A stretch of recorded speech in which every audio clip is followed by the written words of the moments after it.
Olá pessoal, muito boa noite para você que nos assiste aqui na TVT e nos acompanha pela Rádio Brasil Atual. O Revista Brasil TVT começa agora comigo, Cosmo Silva, e de Ana Rosa Carrara. Boa noite, Ana Rosa. Boa noite, Cosmo. Boa noite também a quem nos acompanha.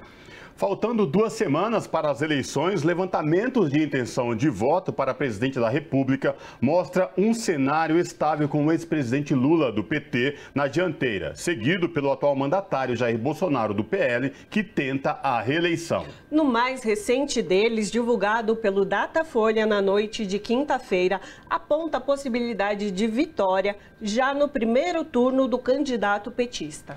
No programa de hoje vamos repercutir as pesquisas de intenção de voto e os assuntos mais comentados e que geram engajamento nas redes sociais sobre as eleições para presidente. A União Nacional das Organizações Cooperativistas Solidárias, a Unicopas, entregou na última quarta-feira, dia 14, ao presidenciável Luiz Inácio Lula da Silva, do PT, a plataforma de ações estratégicas para o cooperativismo solidário. O documento reúne propostas para a construção de um modelo econômico alternativo aos modelos de produção atuais, a partir da economia solidária e do cooperativismo para solucionar problemas atuais como o desemprego e a fome. O Revista Brasil TVT de hoje fala dessa iniciativa da Unicopas e os desafios do próximo governador de São Paulo para solucionar questões do transporte, principalmente nas regiões metropolitanas do estado. Expectativa sobre a eleição ser decidida no primeiro turno movimenta as redes sociais. Essa movimentação em torno do voto útil ou voto necessário pode ser também uma antecipação em relação a dados históricos das eleições. O programa de hoje vai discutir essa questão e as manifestações dos artistas nos eventos culturais e musicais. Na maioria deles, a tônica política e das eleições deu o tom dos protestos. Após a divulgação de reportagem da Folha de São Paulo com documentos que comprovam que a família Bolsonaro utilizou dinheiro em espécie em diversas transações imobiliárias ao longo das últimas décadas, o tema ganhou destaque nas redes sociais. Até a última semana, o termo 51 imóveis em dinheiro vivo somou mais de 62 mil menções, figurando nos assuntos mais falados do Twitter. Revista Brasil TVT vai repercutir essa questão e, para finalizar, nós temos o nosso Momento Cultural. Você acompanha o Revista Brasil TVT também pelo YouTube, youtube.com/RedeTVT.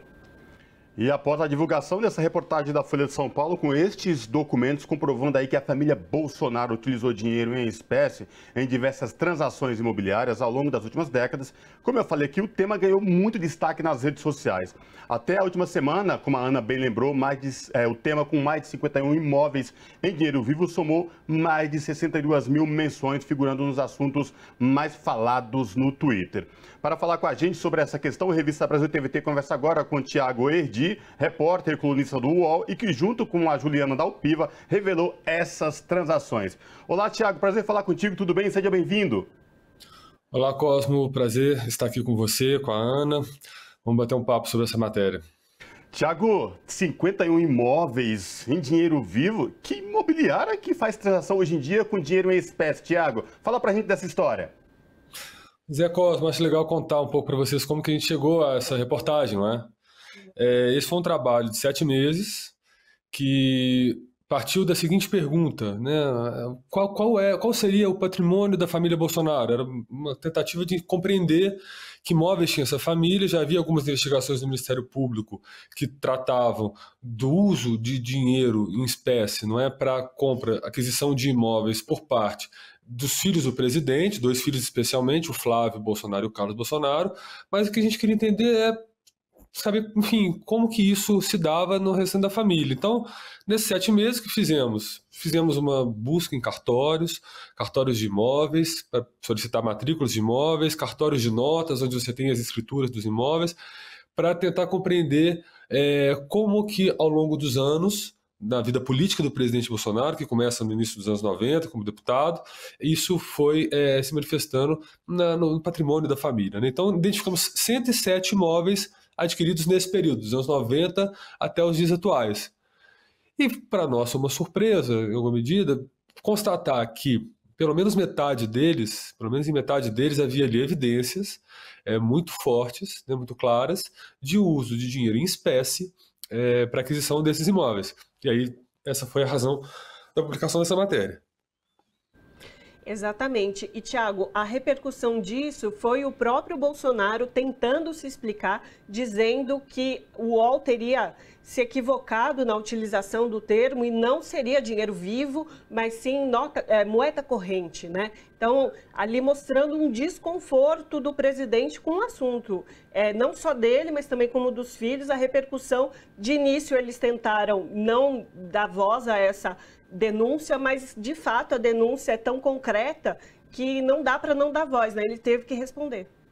Sim, bem lembrado, Ana. Na verdade, o presidente teve uma primeira reação no dia da publicação da reportagem, que foi dizer que problema tem pagar imóveis em dinheiro vivo, né? Como quem, de algum modo, reconhecesse ali o pagamento em dinheiro e entendesse que isso não teria nenhum problema. E, de fato, não há problema em uso de dinheiro vivo em compra de imóveis. Isso não é ilegal. O que é estranho, que nos chama a atenção e justifica a matéria, não é o uso de dinheiro vivo na compra de um imóvel, de 2 imóveis, é o uso sistemático na compra de dezenas de imóveis e o que isso representa dentro de um grupo de imóveis adquiridos naquele período. Então é um uso muito constante e sistemático mesmo. Então daí a razão da reportagem e o sentido que foi dado a esse uso. E aí é interessante também, né, o debate que houve em torno do uso do termo moeda corrente nacional, né? De fato, o termo moeda corrente nacional é usado para diferentes propósitos em documentos da administração pública e tudo mais, mas nas nossas reportagens ele aparece muitas vezes associados a outros termos, como moeda corrente nacional achada e contada, moeda corrente nacional contada exata, enfim, são termos, são variações do termo que enfim, não deixam dúvidas, principalmente diante de uma regra que existe para cartórios de São Paulo e do Rio de Janeiro, São Paulo desde 89 e Rio de Janeiro desde 1999, que determina que os cartórios identifiquem em escritura de nota de compra e de venda de imóvel a informação sobre a forma de pagamento, se foi dinheiro, se foi cheque ou algum outro meio de pagamento. Então, o contexto em que esse termo foi aplicado, e nós confirmamos isso também com os cartórios, fizemos uma dupla checagem. Os cartórios que são citados na matéria, eles foram ouvidos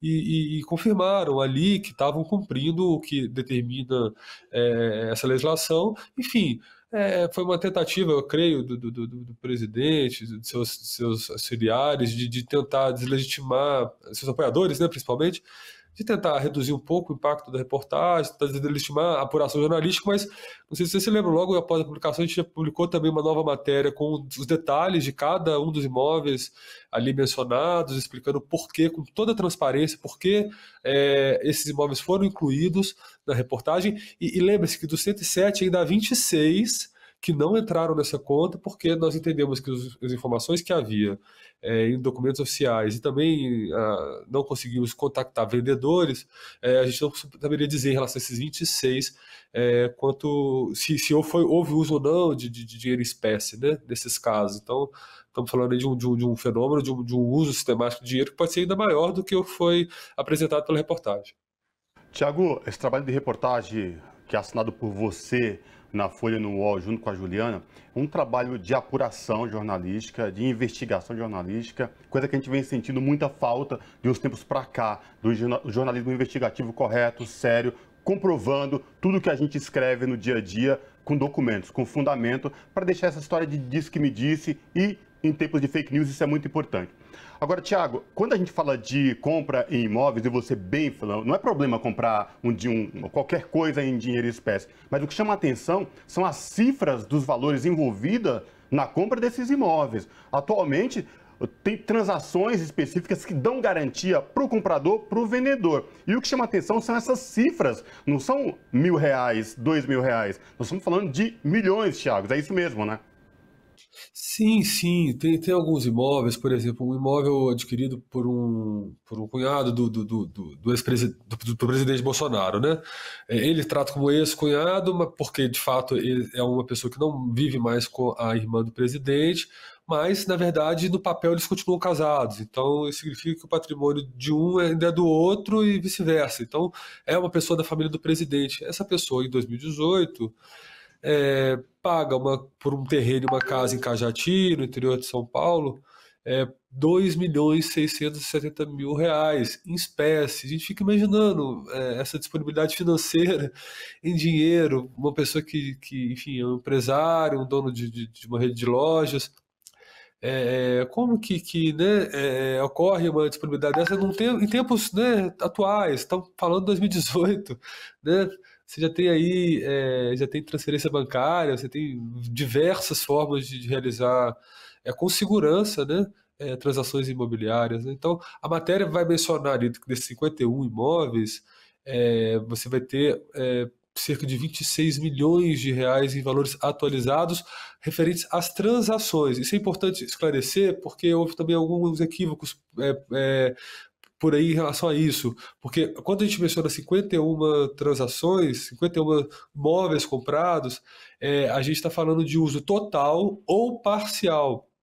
Em alguns desses imóveis ocorre um uso parcial.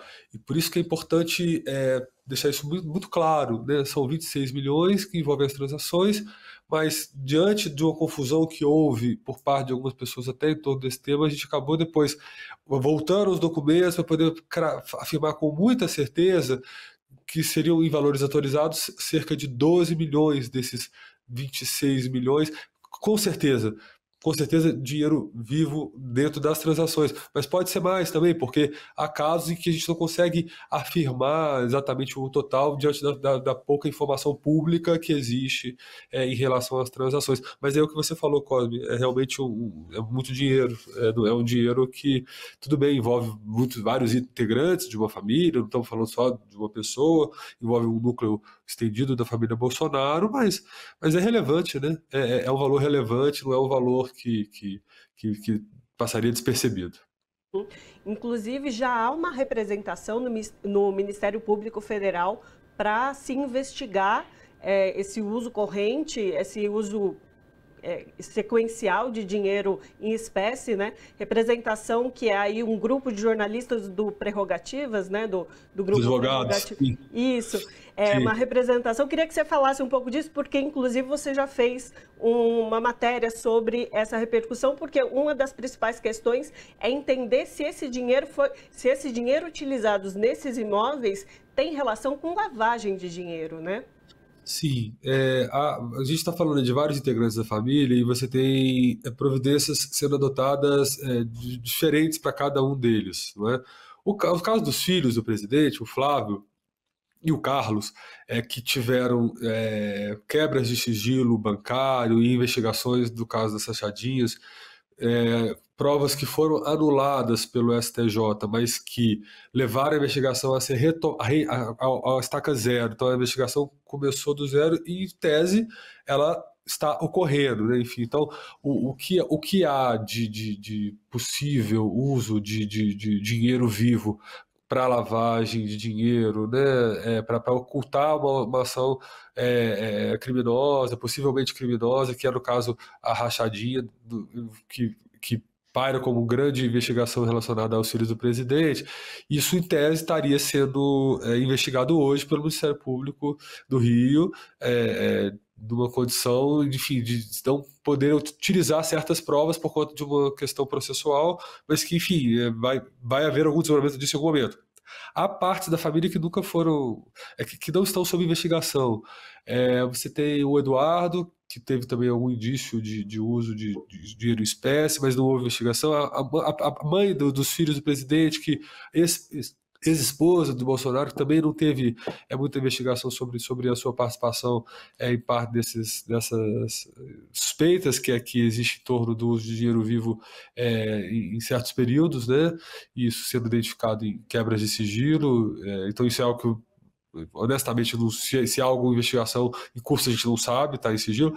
E a parte paulista, que são os irmãos do presidente, que até então não eram conhecidos, não se conhecia esse uso de espécie na compra de tantos imóveis por parte deles.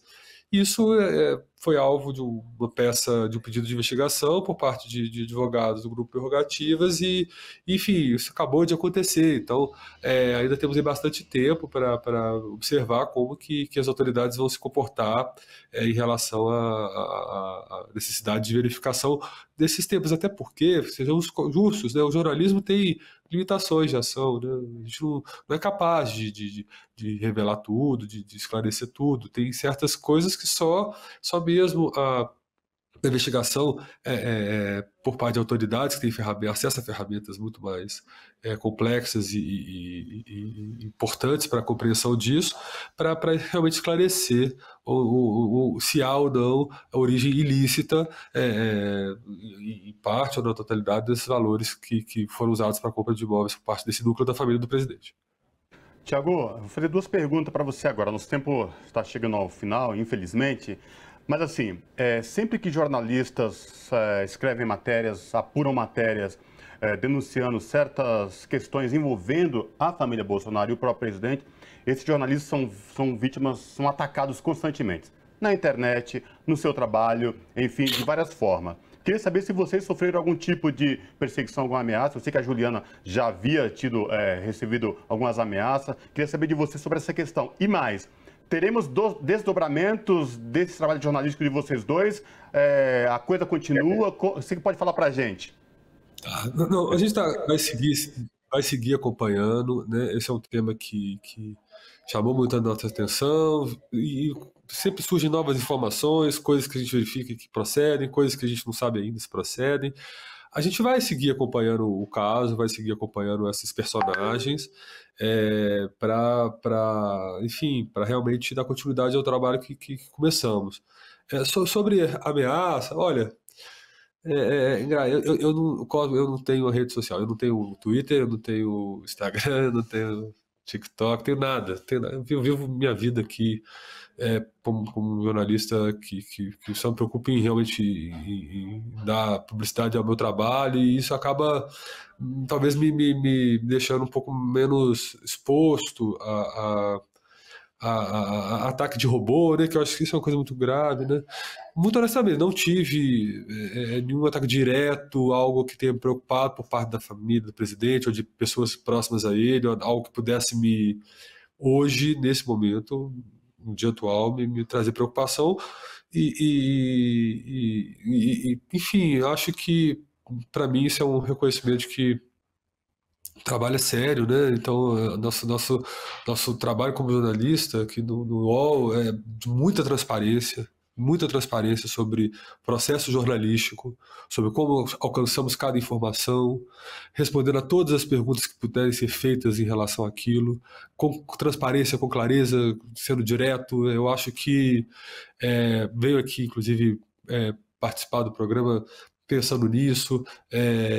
Já tivemos várias conversas, debates no próprio UOL, né, o UOL News, que é um programa do UOL de notícias, que tem 3 edições diárias, e várias vezes estamos ali esclarecendo o que precisa ser esclarecido, enfim, debatendo, trazendo para público o debate sobre o processo. Então, acho que isso tudo nos protege um pouco, né, de ataques irracionais, né?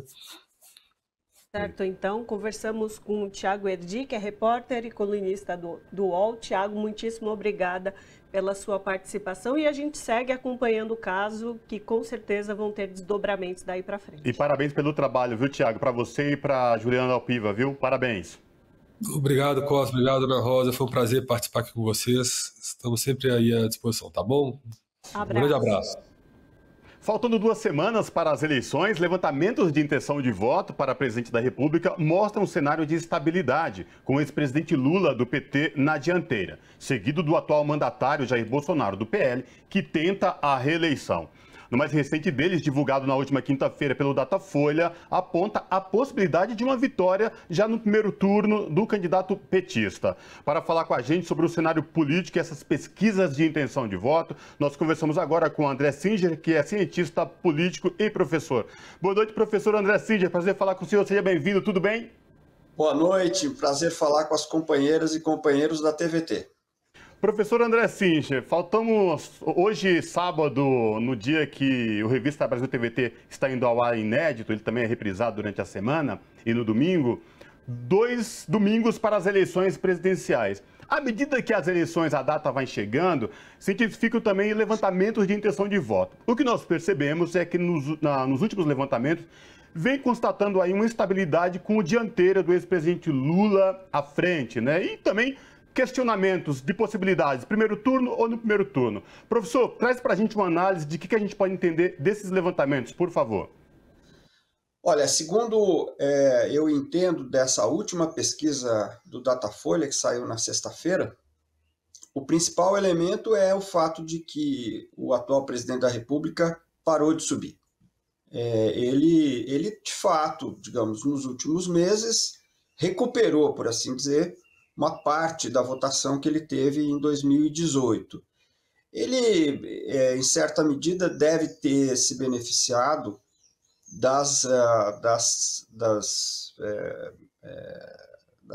iniciativas econômicas que ele tomou, tanto do ponto de vista de certos benefícios que foram distribuídos, estão sendo distribuídos neste período, quanto do ponto de vista de uma certa melhora no que diz respeito ao crescimento, a queda do desemprego e a queda da inflação. E esses dois elementos devem ser, não digo completamente, mas parcialmente explicativos de uma certa recuperação que ele teve.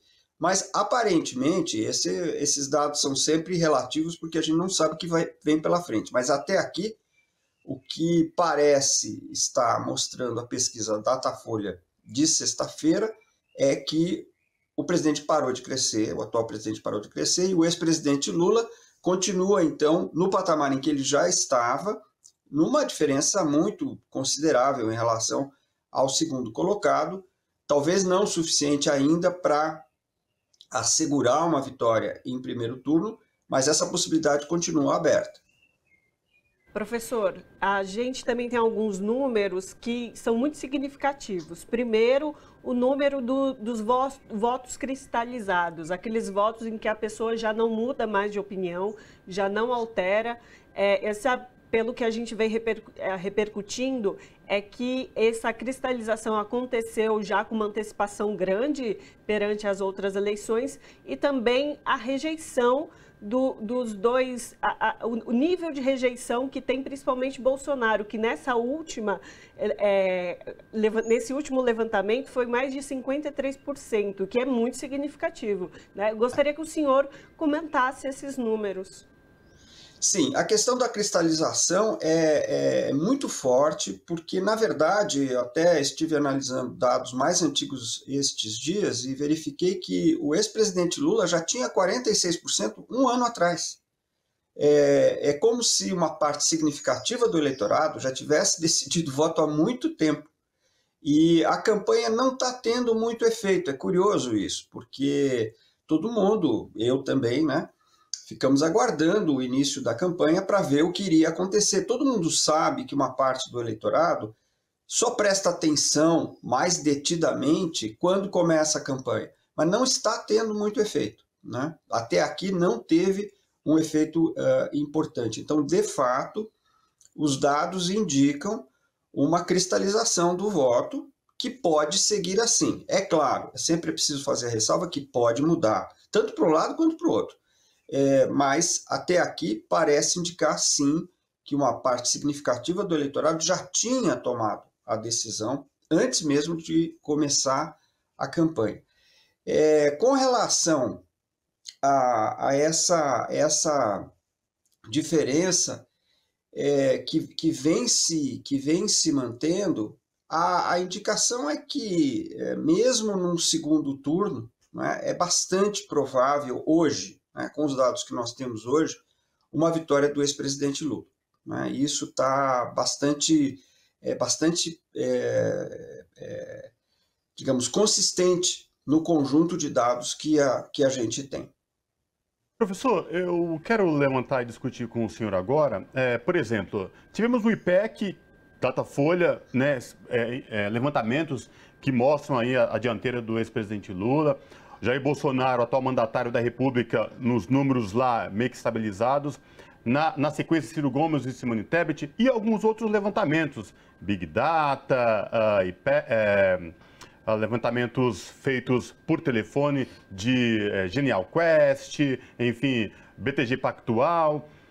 Como é que o eleitor ele consegue distinguir esses levantamentos? Isso é preocupante? Existe alguma explicação para os cientistas políticos, para quem analisa esses números dessas diferenças, professor? E mais, parece que a campanha do atual mandatário não teve muito efeito após 7 de setembro, que jogaram muito peso em cima do 7 de setembro. Ao que tudo indica, ficou estável, não teve nenhuma alteração, é isso mesmo?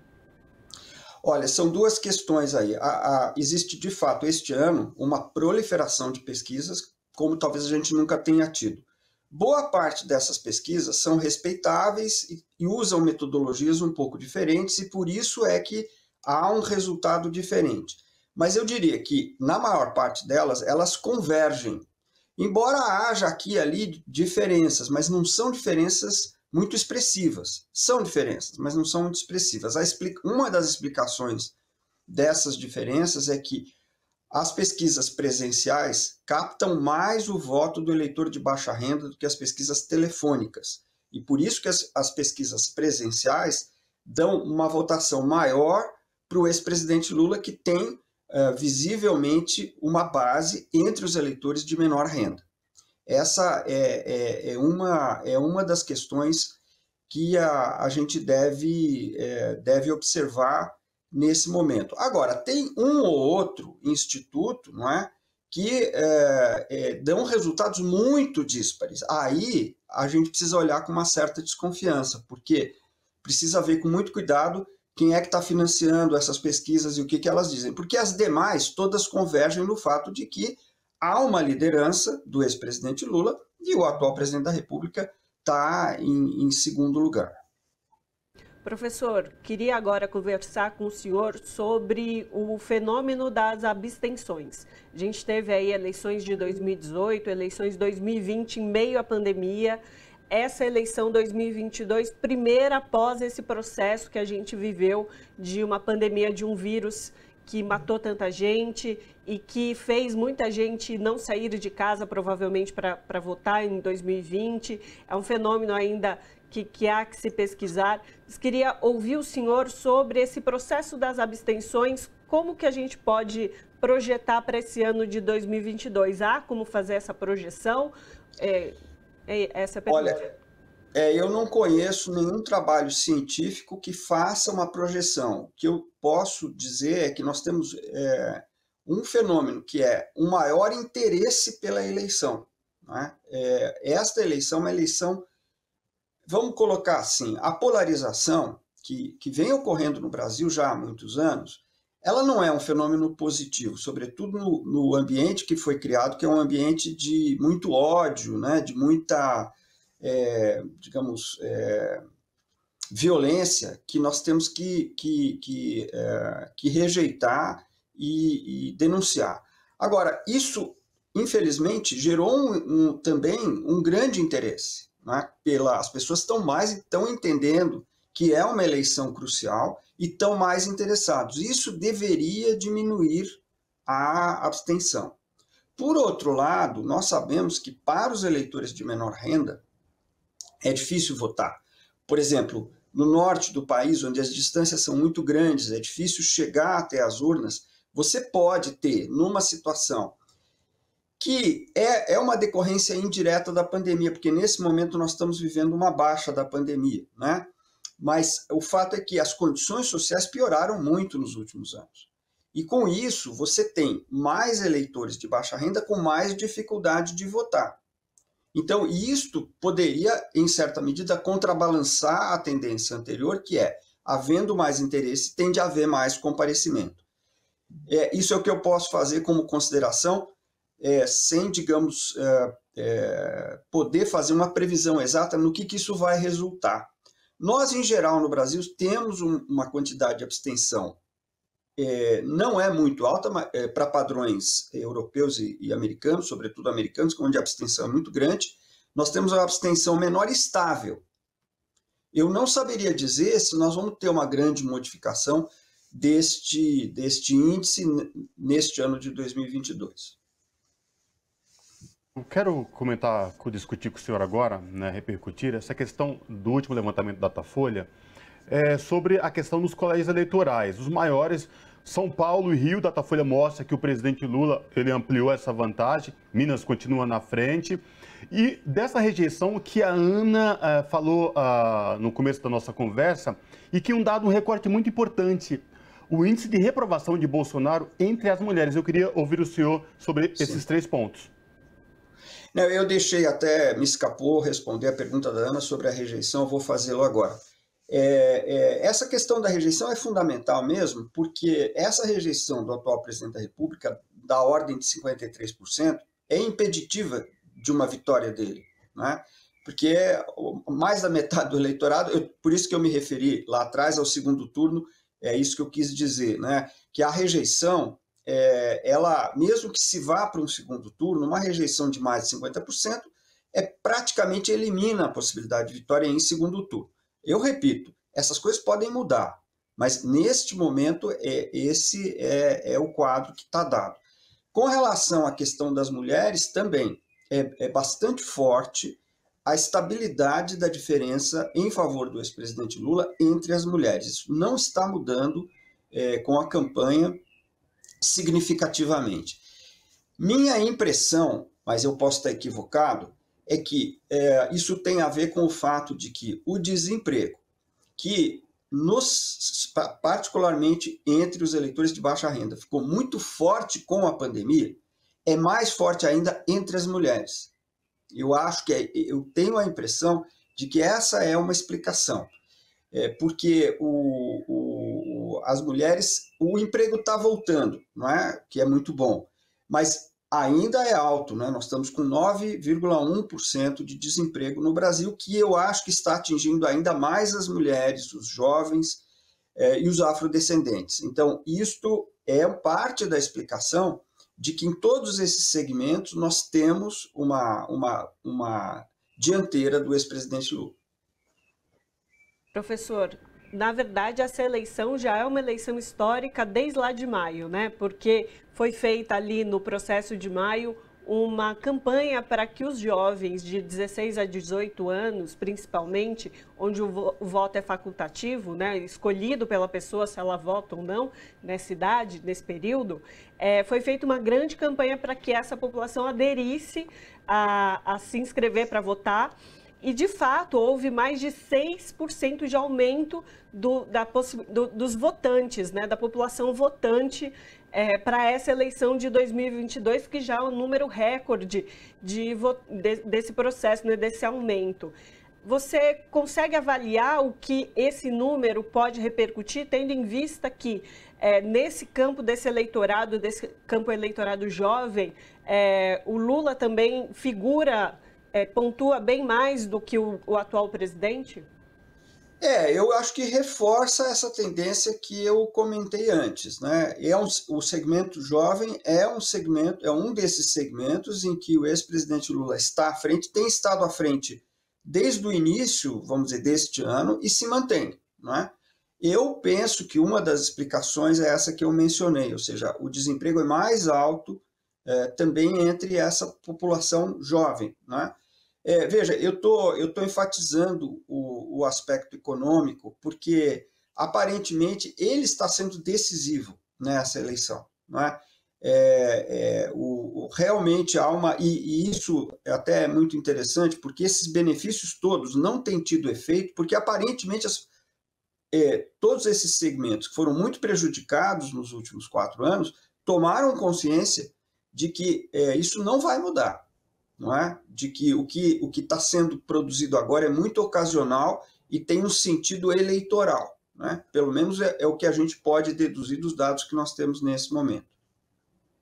Tá certo, então conversamos com o André Singer, que é cientista político, professor. Muito obrigado, professor André Singer, pela sua participação e por essa análise desses dados e dessa contextualização da conjuntura. Muito obrigado a vocês, foi um prazer falar com a TVT novamente. Abraço, professor, Abraço. Até a próxima. À medida que se aproxima o dia 2 de outubro, data do primeiro turno das eleições, temas e assuntos ganham destaques nas redes sociais. Para falar sobre os assuntos mais comentados e que geram engajamento nas redes sociais sobre as eleições presidenciais, nós conversamos agora com Pedro Barciela, que é analista de redes sociais. Olá, Pedro Barciela, seja bem-vindo, tudo bem? Prazer em falar contigo. Olá, pessoal, o prazer é todo meu. Sempre muito bom poder compartilhar um pouco de informação, conhecimento, ouvir, aprender um pouco mais também. Fico aí à disposição. Maravilha. Pedro, vamos falar dos assuntos que estão gerando engajamento aí nas redes sociais, ao passo que se aproxima aí a eleição. Não tem como diferenciar, porque muita gente se fala, a eleição está aí na boca de todo mundo, na mídia o tempo todo. Temas relacionados às eleições presidenciais é o que vem gerando mais engajamento, mais discussão nas redes sociais, é isso mesmo? Olha, vai depender muito da plataforma, vai depender muito do dia, né, do que tem em pauta ali, mas de fato a gente tem uma crescente nos últimos meses, né, desse interesse pelas eleições. A gente compara isso ou correlaciona até mesmo com pesquisas eleitorais e a gente vê que o interesse nas eleições nesse ano está muito acima e num período muito anterior ao que normalmente era o padrão, né, do interesse das pessoas, aquele foco ali na reta final. A gente vê que essa preocupação, esse interesse pelas eleições, ele vem já de um período muito grande. Isso é resultado de um cenário onde crises foram se sobrepondo, né? Então, a gente tem a pandemia com uma atuação pífia do governo federal, a gente tem depois a CPI da pandemia, então a gente vem numa série de eventos que foram quase se sobrepondo e que culminam aqui no ano de 2022 com maior interesse, de fato, no cenário eleitoral. E a gente vai ver isso, de certa forma, adentrar outros campos, né? Pode ser até contaminar alguns outros debates, como é de fato, por exemplo, com o BBB, a gente viu lá no começo uma correlação muito grande. A gente vê com festivais, o Lollapalooza, a gente teve picos de menções com o Fora Bolsonaro, as manifestações de públicos e artistas. Com o Rock in Rio a gente viu a mesma coisa com o que ficou chamado ali, constatado da audiência chamando Anitta, né, que era uma alusão às críticas ao presidente Bolsonaro. Então a gente vê uma correlação aonde o tema política ele passa a adentrar outros debates também. Isso é bem interessante, acaba muitas vezes expandindo o alcance desse debate sobre as eleições, sim. E dentre esses temas políticos e eleições, queria te perguntar, Pedro, sobre o caso dos 51 imóveis comprados com dinheiro vivo. Parece que esse termo, né, cumprido desse jeito, foi um dos termos mais procurados nos últimos tempos, né? Ele figurou ali entre o topo de assuntos do Twitter por um bom tempo, né? Sim, sim. E o que eu acho mais interessante, que eu interpreto como mais interessante em episódios como esse, é o quão eles perduram, né? Muito mais do que eles atingirem um pico. Aqui a gente tem um certo conflito de visões de mundo, né? A gente tem ali na década de 80 e 90, sem ainda um peso tão grande da internet, a gente tinha muitas vezes no período eleitoral aquela ideia de que uma catarse definiria a eleição. Então, um evento único poderia mudar completamente o rumo da eleição, uma denúncia, um episódio, um escândalo. Com o advento das redes sociais e com o modelo de campanha que tem o seu auge lá em 2018, e o bolsonarismo utiliza-se muito bem disso, a gente tem a noção de que um flow, né, uma campanha constante, com denúncias constantes, domina o cenário. E essa denúncia dos imóveis comprados com dinheiro vivo entram nisso, muito mais do que um pico em algum dia específico. A gente vê uma constância aonde vai se enraizando a dúvida, o questionamento e as críticas ao governo Bolsonaro e à família Bolsonaro, justamente por essa compra, porque dentre muitas denúncias que nós tivemos, e a imprensa deu atenção com rachadinha, peculato, enfim, muitos termos que, vamos ser sinceros, em algum momento eles fugiam um pouco à compreensão das pessoas, né? E quando a gente faz uma correlação entre petrolão, mensalão e outros termos adotados por grande parte da imprensa e compara com rachadinha, ou ão com inha, isso acaba passando uma imagem que acaba no dia a dia das pessoas causando alguma comparação ali que diminui o peso do que isso teve. E quando a gente compara agora com o escândalo da compra de imóveis com dinheiro vivo, é algo que é fácil assimilação, por mais que a pessoa não tenha uma profunda noção do que está acontecendo. Então, ninguém conhece uma pessoa que comprou uma casa em dinheiro vivo, né? Quanto mais dezenas de imóveis. Então, são informações que, para o desespero, acredito eu, de uma campanha como a campanha de Bolsonaro, são informações que elas vão... É aquela semente que é plantada na cabeça do eleitor, sabe? Muito mais do que um pico de menções ou um escândalo, a pessoa olha aquilo e fala, caramba, olha o que ele fez. Então, esse tipo de construção nas redes, eu acho que elas têm um efeito muito, muito potente por elas perdurarem muito mais do que gerarem um pico, né? E isso vem acontecendo, de fato, com esse caso das casas compradas, dos imóveis comprados com dinheiro vivo. Pedro, você trouxe esse assunto depois do questionamento da Ana, do tema dos imóveis comprados com dinheiro vivo, mas eu queria te perguntar, para além disso, né, como que, para os analistas de redes sociais, consegue identificar, por exemplo, se a interação, se o engajamento é real ou é feito proporcional a, digamos, robôs, por exemplo, para elevar o nível de engajamento de certos assuntos, por exemplo, religião, por exemplo, emprego, saúde. Como é que vocês avaliam essa questão, Pedro, de engajamento, se é real ou se é robô? Perfeito, perfeita pergunta. Essa pergunta é muito interessante porque a gente precisa muitas vezes voltar algumas casas para tentar interpretar, né? Eu parto de uma análise que vai pelo perspectivismo das redes, né? No que consiste? Consiste no fato de você só existe nas redes sociais se alguém está te vendo, se alguém está interpretando, se alguém está interagindo com você. Eu sempre brinco que se eu tiver 15 mil robôs lá no interior do Piauí falando sobre os benefícios da macaxeira, dificilmente, por mais que eu tenha um volume enorme de robôs, isso vai ser uma pauta que vai ser debatida pelos usuários ou que vai pautar o debate. Então, muito mais do que entender se quem fala é robô ou não, as nossas análises partem do pressuposto de que a gente precisa entender se os usuários reais estão de fato reverberando aquilo, né? E o problema do bolsonarismo hoje é que ele não consegue fazer a sua mensagem extrapolar para além do próprio bolsonarismo. Então, por mais que ele queira falar sobre o Auxílio Brasil, sobre o auxílio emergencial, ele tem uma enorme dificuldade que é o bolsonarismo hoje ele não fala para além do próprio bolsonarismo.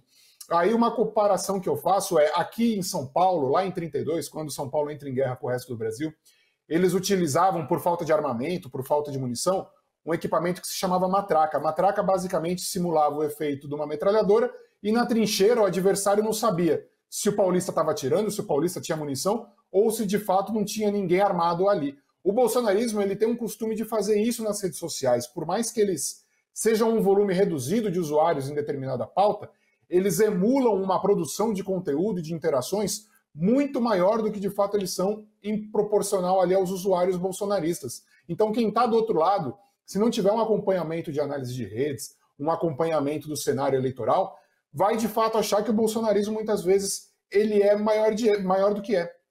Mas quando a gente faz essa análise, pensando aqui na análise de redes, comparando com uma série histórica, a gente vê que o bolsonarismo, ao longo do último 1 ano e meio, ele tem uma dificuldade enorme, seja de pautar o debate, seja de propor e dialogar para além do próprio bolsonarismo. Então, essa questão do se são robôs, se são perfis com comportamento automatizado ou não, acaba ficando de fato num segundo plano, porque nós temos outras maneiras de interpretar e quantificar e até mesmo qualificar essa informação, como ela está circulando e para quem, principalmente, ela está circulando, né? Pedro, queria te perguntar agora sobre a relação entre as mídias na rede. Por exemplo, os debates televisionados em canais abertos, que aconteceu já na Band, agora recentemente do Estado de São Paulo na Cultura também, e que vai se prosseguir, né? Tem um debate marcado para a Rede Globo, que tem uma grande audiência. Queria te perguntar se ainda essa TV aberta tem reflexo nas redes, como isso reflete? Você mesmo desenvolve uma nuvem, né, de assuntos sobre o que pegou, o que não pegou nesse processo. Queria que você comentasse sobre isso. Perfeito. Bom, tem alguns episódios que é interessante a gente ponderar o tamanho, né, dessas mídias. Quando a gente fala de Globo, é de fato, a gente analisa o Jornal Nacional, por exemplo, né, a entrevista dos candidatos, por si só, essa participação no horário nobre na Globo, ela já permitia ali que os temas extrapolassem para além da polarização, muitas vezes, né? Então, a Globo em si, com o horário nobre, ela tem um alcance que talvez nem mesmo o debate vá ter em comparação com o Jornal Nacional. Então, o ponto da virada é exatamente esse, esses debates, como eles reverberam para depois do próprio evento, né? Então, a gente teve, por exemplo, lá no debate da Band com os presidenciáveis, é interessante a gente observar que o desempenho de Jair Bolsonaro naquele debate, até aquele ataque machista dele contra a jornalista Vera Magalhães, não era um desempenho ruim. Então a gente podia muito bem imaginar ali um cenário onde, passado o debate, o bolsonarismo conseguiria trabalhar com cortes, vídeos, imagens que exaltassem a participação de Jair Bolsonaro no debate. Porém, o Jair Bolsonaro tem um problema que é Jair Bolsonaro, e ele fez questão de minar todo e qualquer esforço que a campanha fizesse para promover ele. Isso vai acontecer depois, curiosamente também, com o 7 de setembro. O 7 de setembro foi uma ação bolsonarista ali, pensada também, a gente não tem como deixar esse cálculo de lado, no impacto que aquilo teria na imprensa, a cobertura que a imprensa faria sobre o 7 de setembro, a atenção que seria dedicada por jornais, jornalistas, pela imprensa ao 7 de setembro. Tudo ia bem se não fosse algo que era, de certa forma, esperado e planejado há 50 anos, que era a morte da rainha da Inglaterra, desviou completamente o foco do debate nas redes sociais e, de certa forma, interrompe justamente esse efeito maré que acontece pós-eventos grandes, seja na imprensa, seja no dia a dia. Então, o bolsonarismo ele não conseguiu explorar aquilo lá. Quando a gente fala do debate da cultura com os governadores, candidatos a governador aqui em São Paulo, a gente também vê isso muito bem.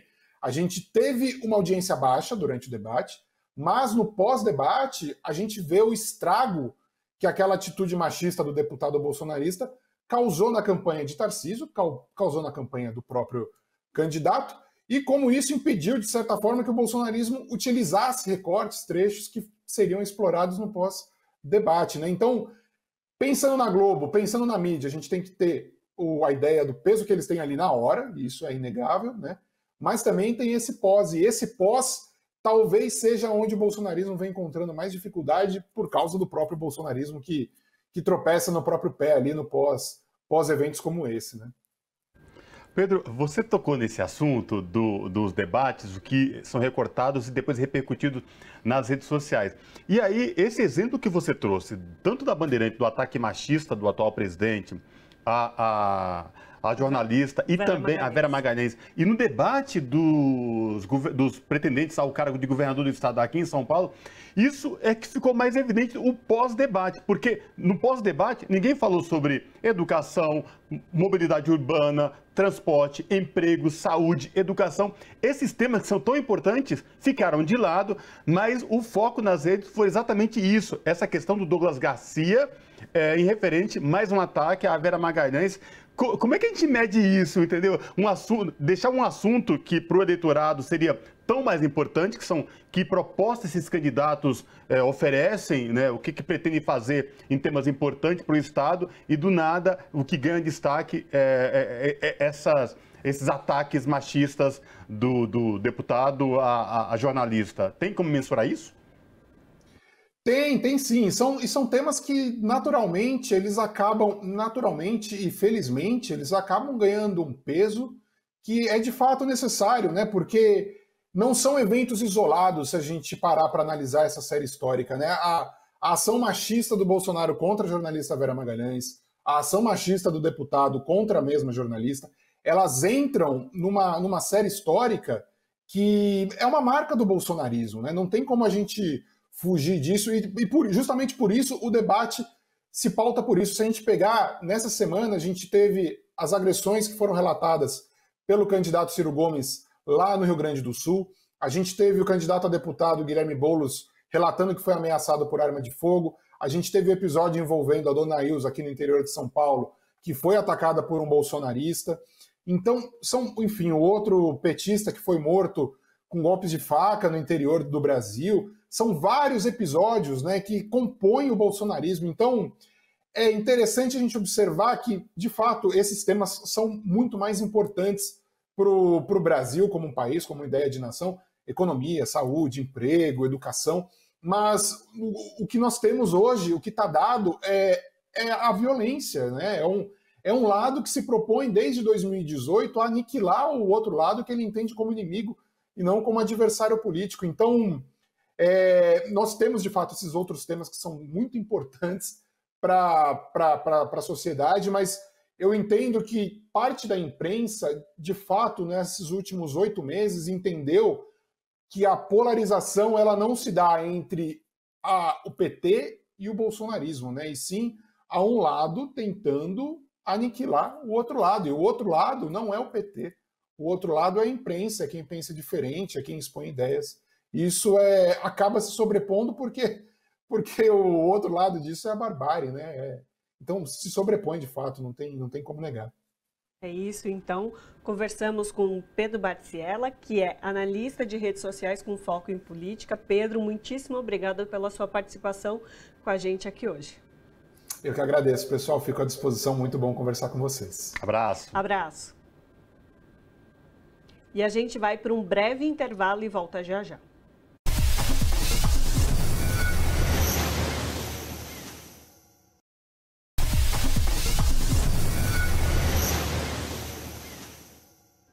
De volta com revista Brasil TVT, aqui na TVT e também na Rádio Brasil Atual.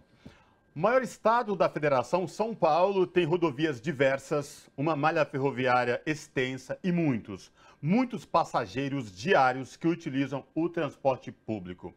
Quais os desafios que o próximo governador terá e que vai solucionar aí na questão do transporte, principalmente nas regiões metropolitanas do estado? Para falar com a gente sobre essa questão, nós conversamos agora com Carlos Zaratini, que é deputado federal pelo PT e também especialista em engenharia de transporte. Olá, deputado Zaratini, prazer falar com o senhor, seja bem-vindo, tudo bem? Prazer é meu, boa tarde Cosmo, boa tarde Ana, boa tarde a todos que estão nos ouvindo pela TVT.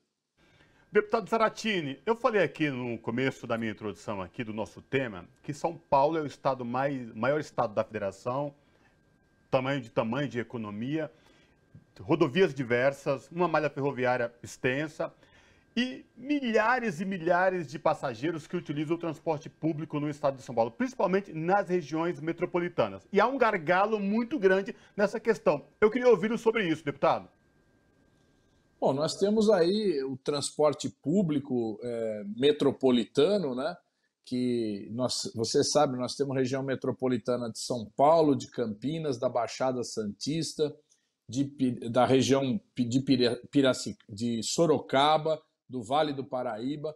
São várias regiões metropolitanas no estado, onde o número de pessoas que vão de uma cidade para outra é muito grande, né? E esse transporte intermunicipal e metropolitano é atribuição do governo estadual.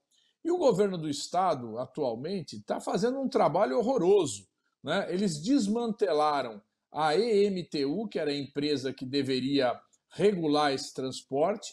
Hoje, as empresas fazem o que bem entendem, né? E o transporte é ineficiente e caro. Então, você veja que cada cidade, cada município tem a sua rede de transporte que não se integra com a rede de transporte intermunicipal. Então, uma das questões fundamentais do novo governo, no nosso modo de ver, tem que ser essa integração, a constituição de uma rede metropolitana de transportes e a implantação do bilhete único metropolitano, porque dessa forma nós vamos dar racionalidade ao transporte com maior rapidez, transporte com maior frequência, e, ao mesmo tempo, um barateamento do transporte com essa integração tarifária do bilhete único. Então, esse é o grande desafio que nós temos pela frente. Sem dizer que, onde não é a região metropolitana, nós precisamos também fiscalizar com maior intensidade, porque o preço da passagem de uma cidade para outra é muito alto. As pessoas não estão conseguindo se deslocar devido ao aumento do preço da passagem. Então, é necessário que o governo do estado, né, também verifique esses preços e estabeleça uma racionalidade. O passageiro tem que vir em primeiro lugar.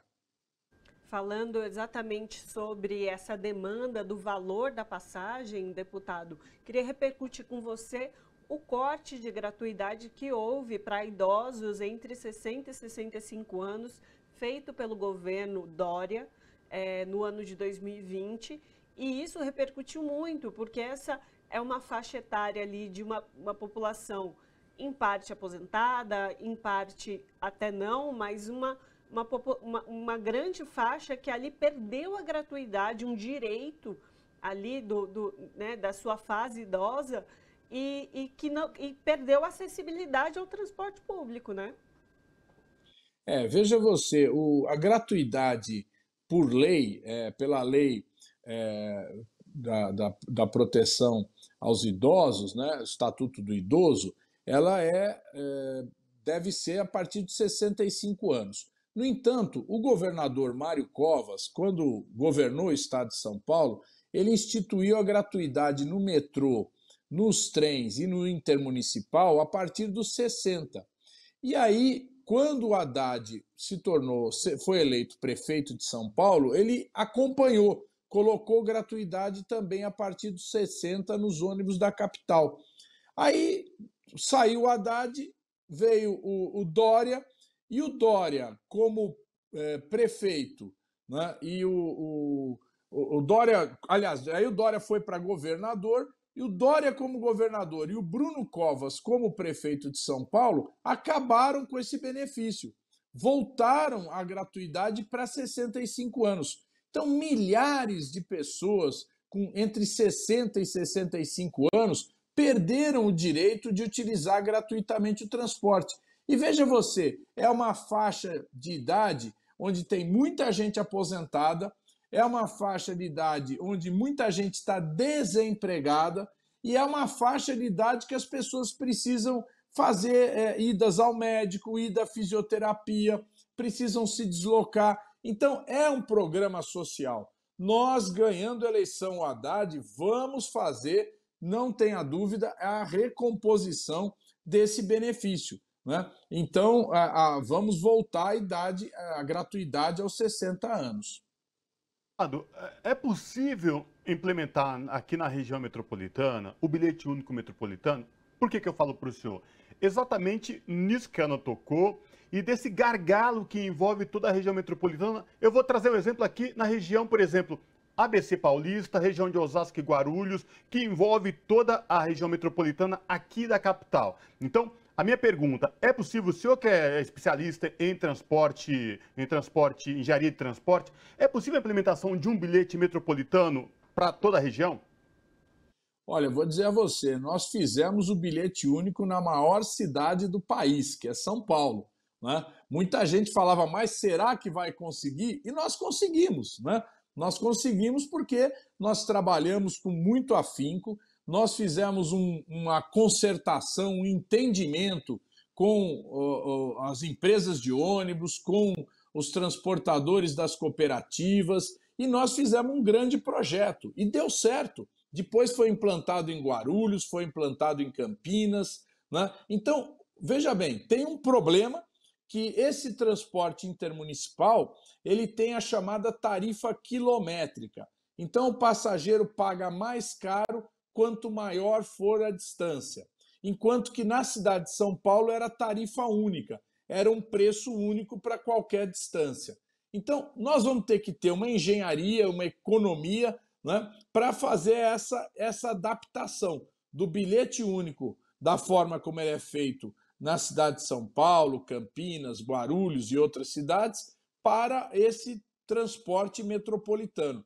Agora, eu tenho certeza que com muita conversa, com muito entendimento, é possível fazer, porque existe nas várias regiões, sub-regiões metropolitanas, linhas com alta lucratividade. Então, é possível compor linhas de alta lucratividade com linhas de baixa lucratividade, de forma a que a tarifa se torne mais barata para todos. Então, essa vai ser a nossa luta e tenho certeza que é possível fazer. Agora, deputado, falando sobre transporte rodoviário, a gente tem o projeto do Rodoanel ainda em execução. Existe um trecho desse Rodoanel, que tem obras paradas desde 2018, que é o trecho norte. Rodoanel esse que foi um projeto para desafogar a região metropolitana dos caminhões, das cargas pesadas, que a gente sabe que o nosso país ainda é muito desenvolvido pelo transporte rodoviário. O leilão foi adiado mais uma vez agora no governo de Rodrigo Garcia, vai ser retomado só no ano que vem. Essa é uma problemática que precisa ser tratada, não é mesmo? Não tenha dúvida, Ana. Olha, o Rodoanel Norte é um verdadeiro fracasso do PSDB. Nós vamos ter que trabalhar seriamente nisso para que esse Rodoanel seja concluído. Agora, não é só isso, não, porque o Rodoanel Oeste ele está completamente congestionado, né? É necessário que sejam feitas obras de ampliação. E não adianta também a gente só apostar no rodoviário. Nós temos que apostar também no ferroviário. E é por isso que o Haddad tem falado da implantação de trens regionais. Então, nós precisamos ter um trem regional que transporte as pessoas de São Paulo a Campinas, né, que é um eixo importantíssimo, de São Paulo a Sorocaba, que é outro eixo importante, de São Paulo a São José dos Campos e de São Paulo a Santos. São 4 trechos importantes, né? Então, essa é uma necessidade que tem que ser resolvida também. Então, concluir o Rodoanel Norte, ampliar e melhorar o Rodoanel Oeste, né? E fazer o transporte regional ferroviário. E em muitos lugares do interior do estado também é possível fazer trechos de ferrovia para passageiros. Por exemplo, de Campinas a Rio Claro, né, é um trecho que é possível fazer, né, de São José a Guaratinguetá é possível fazer também, porque você já tem a ferrovia, basta você colocar o trem, né, e recuperar as estações. Então, nós precisamos investir fortemente no transporte ferroviário e muitas vezes, como esses pequenos trechos, é possível fazer até de forma muito barata. Deputado Zaratin, o senhor que é especialista em engenharia de transporte, qual é a explicação que tem para ter abandonado tanto o transporte ferroviário no estado de São Paulo, já que já existia uma malha de trilhos existente no estado, e por que foi tão deixado de lado, já que é econômico, é ágil? Qual a explicação para tudo isso? Bom, vem isso da década de 60, né, quando se implantou a indústria automobilística no Brasil e foi se abandonando o transporte ferroviário. Então, as ferrovias no Brasil sofreram uma decadência a partir dos anos 60, 70, né, de forma que esse transporte quase foi encerrado no país. Quando houve a privatização das ferrovias, essa privatização priorizou o transporte de cargas e abandonou o transporte de passageiros. Então, hoje nós temos ferrovias que melhoraram realmente. Você pega, por exemplo, a Rumo, que traz as cargas lá do Mato Grosso até o Porto de Santos, formaram um grande corredor de exportação. Só que não se coloca nenhum recurso e nenhuma exigência para o transporte de passageiros. Então, é um equívoco muito grande do governo federal e dos governos estaduais. Então, é necessário a gente retomar o transporte de passageiros por ferrovia no Brasil como um todo, e particularmente aqui no estado de São Paulo.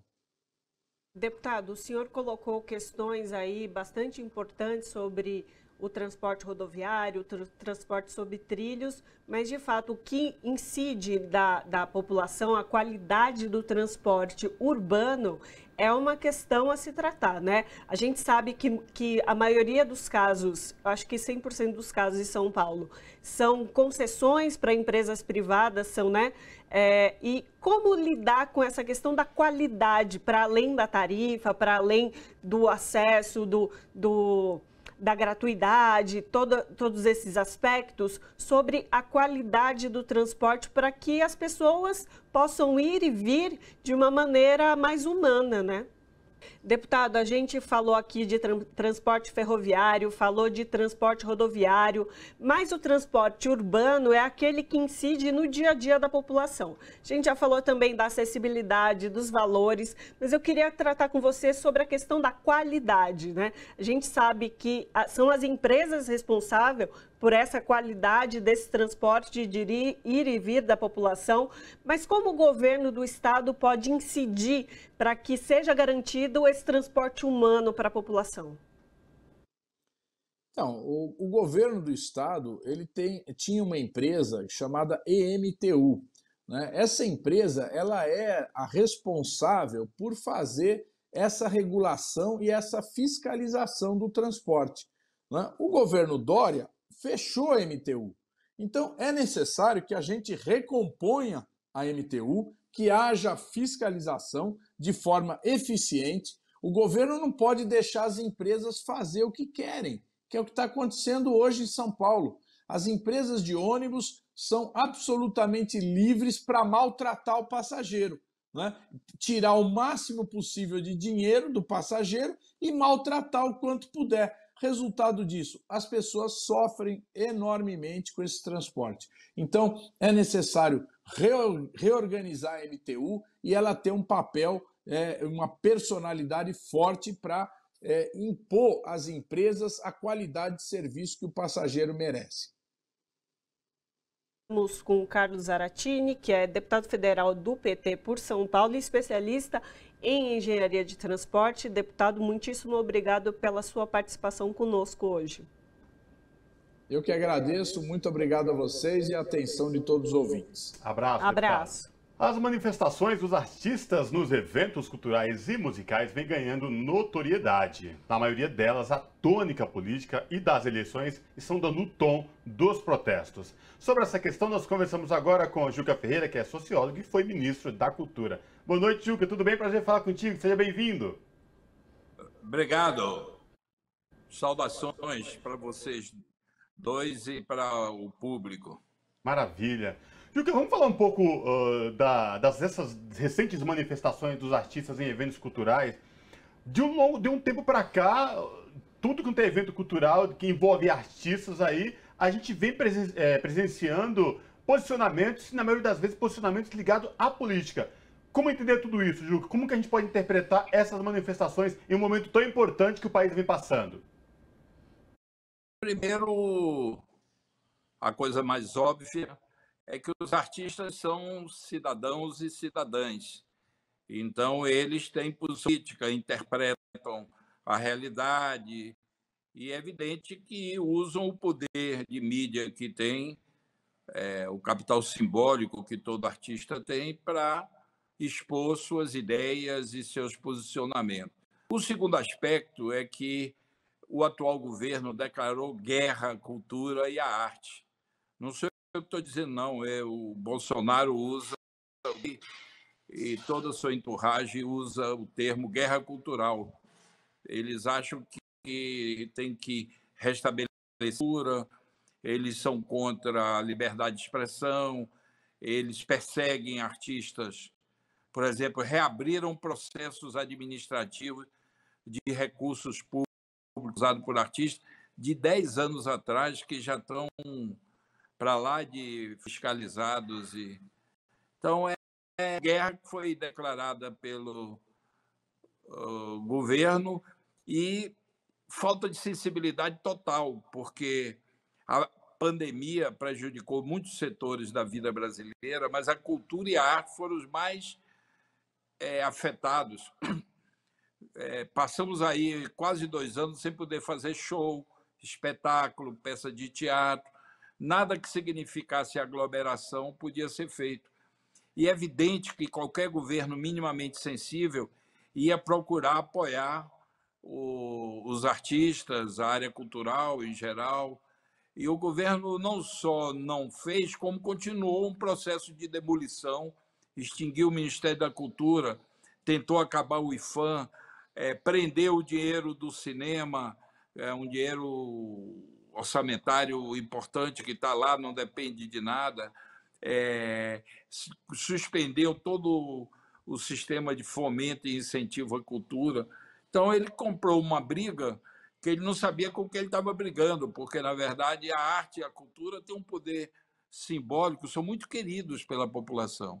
Quando a Anitta abre a boca e diz que Bolsonaro não presta, isso tem uma repercussão que acho que é imensurável.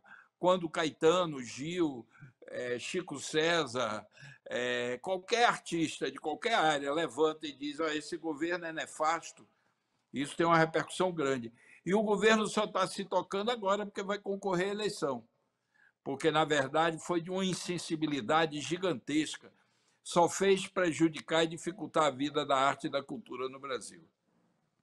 E lembrando, ministro, que, na verdade, desde o Lollapalooza, que foi lá em maio, o juiz Raul Araújo decretou que não se podia fazer manifestações políticas no decorrer do festival de uma forma arbitrária. E os artistas, a classe artística resistiu, né? E continua resistindo. A gente viu recentemente em shows, no próprio festival Rock in Rio, a gente viu que os artistas não se calaram, né? Esse processo não se calou. Essa tentativa de emudecer a arte e a cultura é de todo governo autoritário, e que isso é possível nas ditaduras, porque aí tem os mecanismos legais e ilegais para reprimir, para prender, para torturar, para matar. Então, essa postura desse juiz a que você se referiu é uma postura atrasada, inconveniente, não democrática e inviável de ser aplicada, porque proibir que uma pessoa diga o que pensa não tem cobertura legal. Então, os artistas continuarão, e o que aconteceu foi o inverso. Os poucos artistas que apoiaram Bolsonaro lá no período da eleição dele se desiludiram e não apoiam mais. Eu não me lembro de um aqui agora que ainda mantém, talvez um ou outro sertanejo, mas mesmo assim boa parte deles já não apoiam mais, e outros, não vou citar nomes, que apoiaram Bolsonaro no início já desembarcaram dessa canoa furada aí. Jucá, com uma longa vivência trabalhando com cultura, lidando com cultura, produzindo cultura, das mais variadas possíveis, diversas possíveis no nosso país, chegou a imaginar um dia que a nossa cultura fosse passar por um momento tão delicado de ataques como vem passando nos últimos tempos, nesse atual governo? Não. Na verdade, ninguém pensou que...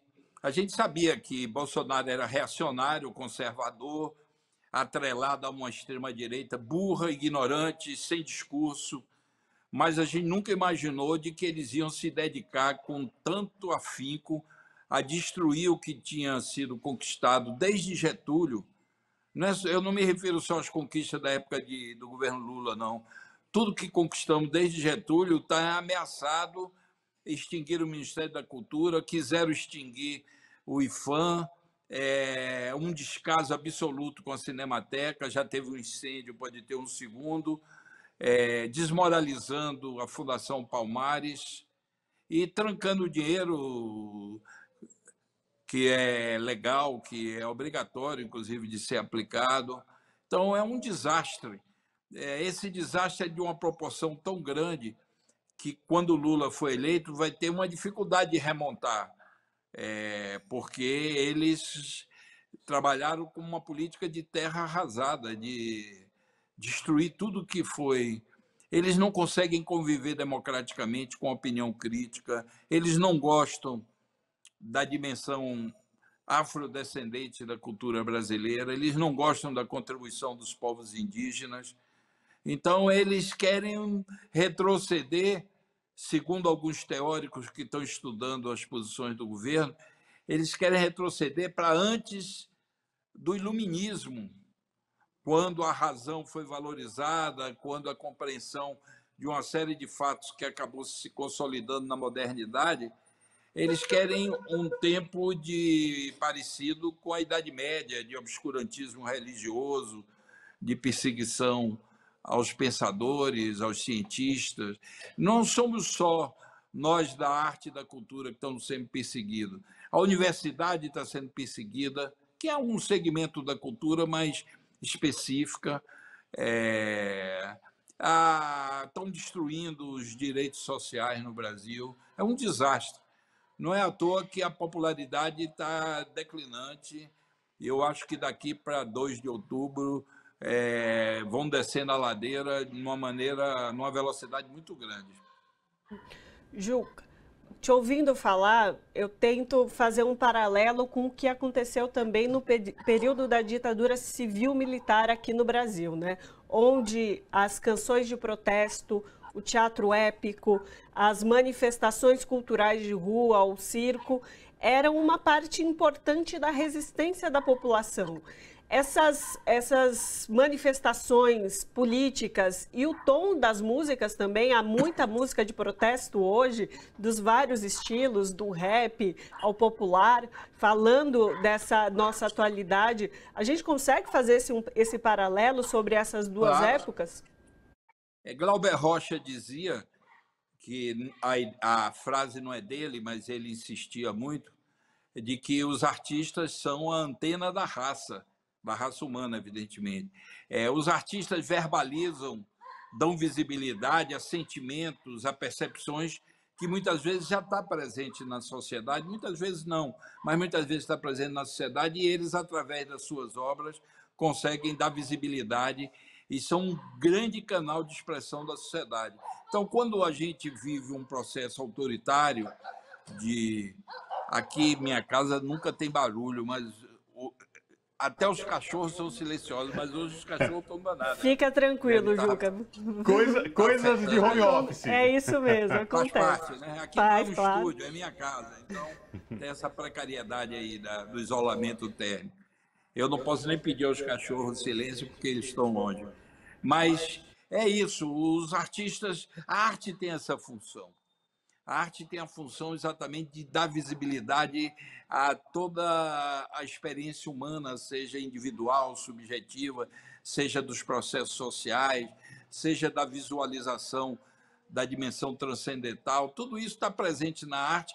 E quando vem um governo autoritário, aí é como você ir numa casa de abelha e dar uma futucada. As abelhas ficam os artistas estão cumprindo uma função essencial para a democracia brasileira, porque eles estão verbalizando, estão mobilizando seu público para compreenderem de que é inviável o país com um projeto político mesquinho, autoritário, antipopular, antidemocrático, como esse que a gente está sofrendo tanto. Eu queria te ouvir agora sobre alguns artistas brasileiros importantes para a nossa cultura, para a nossa música popular, que estão passando aí dos 80, mas ativamente, politicamente, nas redes sociais, nos palcos. Um deles, o Milton Nascimento, está fazendo sua turnê de despedida nos palcos, não vai parar de cantar mais shows. Caetano, Chico, Milton. Queria te ouvir sobre esses ícones da música popular brasileira que, mesmo com os 80 anos de vida, não deixaram de se posicionar e estão ativamente vivendo aí a política e alertando para tudo que está acontecendo. É verdade isso que você constatou. Na verdade, é o seguinte, a idade está sendo ressignificada. Eu recebi pela internet um recorte de um jornal baiano que falava que um caminhão tinha invadido o muro de uma casa e quase matou uma anciã de 37 anos. Isso é um jornal de 1903. Hoje é risível uma notícia dessa. Na verdade, hoje a gente chega com 70, 80, 90. A quantidade de gente de mais de 100 anos que eu conheço hoje é enorme e a gente certamente convive. Uma vez eu estava num seminário em Pernambuco sobre cultura popular e tinha um senhor falante brigando pelos direitos dos artistas populares, dos mestres. Aí, na hora do cafezinho, quando eu olhei, ele estava do meu lado. Aí eu disse assim, pô, parabéns o senhor nessa idade, né, com esse espírito de batalha. Ele olhou para mim, mexendo o cafezinho dele, e disse assim, que idade eu tenho? Eu olhei para ele, achei que ele tinha 70, mas para agradar eu disse assim, uns 65 anos. Ele disse, meu filho, eu tenho 100 anos. está lá na batalha. Isso é um processo geral da humanidade. Houve um alargamento do tempo de vida das pessoas e isso gera uma capacidade em todas as áreas científicas, professores, e os artistas também desfrutam dessa longevidade. E no caso do Brasil, nós tivemos um dos momentos mais profícuos da arte brasileira e da cultura, que foi a década de 60. As pessoas tinham 20 anos, hoje tem mais de 70, uns 80, outros chegando perto de 90. Esses artistas estão vivos, alguns, como é o caso de Milton Nascimento, estão querendo parar de fazer show, de fazer turnê, mas não vão parar de compor, de fazer as músicas. Então, o Brasil é um país abençoado sob esse ponto de vista. Tem um time de primeira grandeza que está aí atuando, criando, dando continuidade à sua arte, mesmo sabendo que já tem 2 ou 3 gerações de artistas chegando, né? Tem a geração de Chico César, depois tem essa última geração que é bastante promissora, a quantidade de cantoras mulheres que estão surgindo de primeiríssima qualidade, de compositores novos que ainda não se consolidaram. Isso com outra vantagem que é em todos os estados do Brasil, todas as regiões, no Sudeste, no Nordeste, no Norte, no Oeste brasileiro, no Sul. E tem uma característica também, além de mulheres, num nível muito maior de presença do palco, nós estamos tendo também a turma da periferia não quer mais viverem nesse nível de isolamento, de discriminação. Então, a quantidade de artistas que nascem lá na periferia e vem com tudo. Você pega os artistas dos últimos 20 anos de São Paulo, ou viviam na periferia ou tem relação cultural com a periferia. Você vai no Rio, a mesma coisa. Você vai na Bahia, a mesma coisa.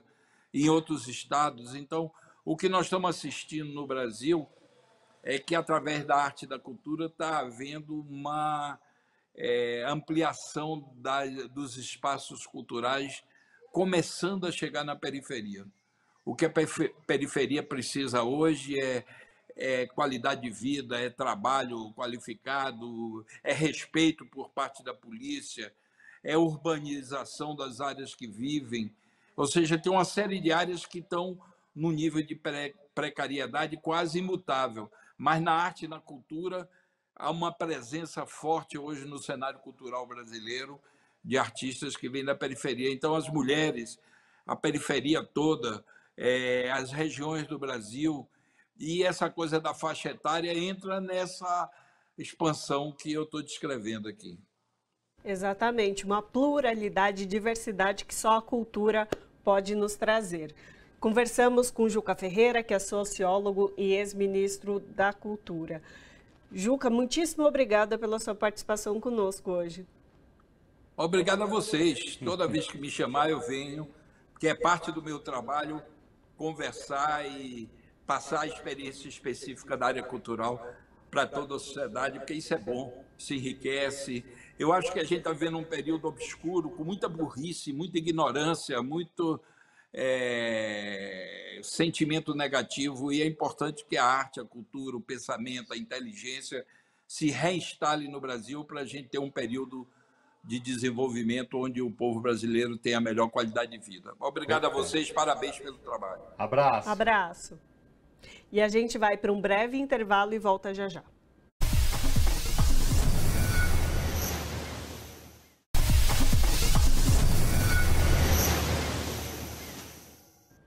De volta com Revista Brasil TVT, aqui na TVT e também na Rádio Brasil Atual. A União Nacional das Organizações Cooperativistas Solidária, a Unicopas, entregou na última quarta-feira, dia 14, ao presidenciável Luiz Inácio Lula da Silva, do PT, a plataforma de ações estratégicas do cooperativismo solidário. O documento reúne propostas para a construção de um modelo econômico alternativo aos modelos de produção atuais, a partir da economia solidária e do cooperativismo para solucionar problemas atuais como o desemprego e a fome. Para falar com a gente sobre essa questão, nós começamos agora com o João Paulo Rodrigues, da Direção Nacional do MST. Olá, João Paulo, tudo bem? Prazer falar contigo, seja bem-vindo. Eu que agradeço o convite, muito feliz sempre estar aqui com vocês, nessa audiência muito boa, em especial para falar do momento importante que foi esse encontro do cooperativismo comum. Maravilha. E, João Paulo, a gente sabe que, né, as cooperativas de todo o Brasil, o cooperativismo, sofreu muito na gestão desse atual governo. Este documento, essa reunião que vocês tiveram com o presidenciável Luiz Inácio Lula da Silva, entregando esse documento, é um momento muito importante, porque sela aquilo que vocês pensam e trabalhar para um futuro sobre economia solidária, sobre emprego, acabar com a fome no país, é isso mesmo? Sem dúvida nenhuma. Foi um encontro que reuniu mais de 530 cooperativas. Eu acho que foi o maior encontro de cooperativismo do setor que envolve a agricultura familiar, pequena agroindústria, cooperativa de microcrédito, catadores, cooperativas mistas de mulheres, de jovens. Foi um evento importantíssimo por isso. Segundo, essas cooperativas têm condições reais de ter um conjunto de projetos e políticas para organizar uma situação de emergência, que é o combate à fome e à miséria. E, por fim, são cooperativas que têm na sua base uma geração de emprego muito grande.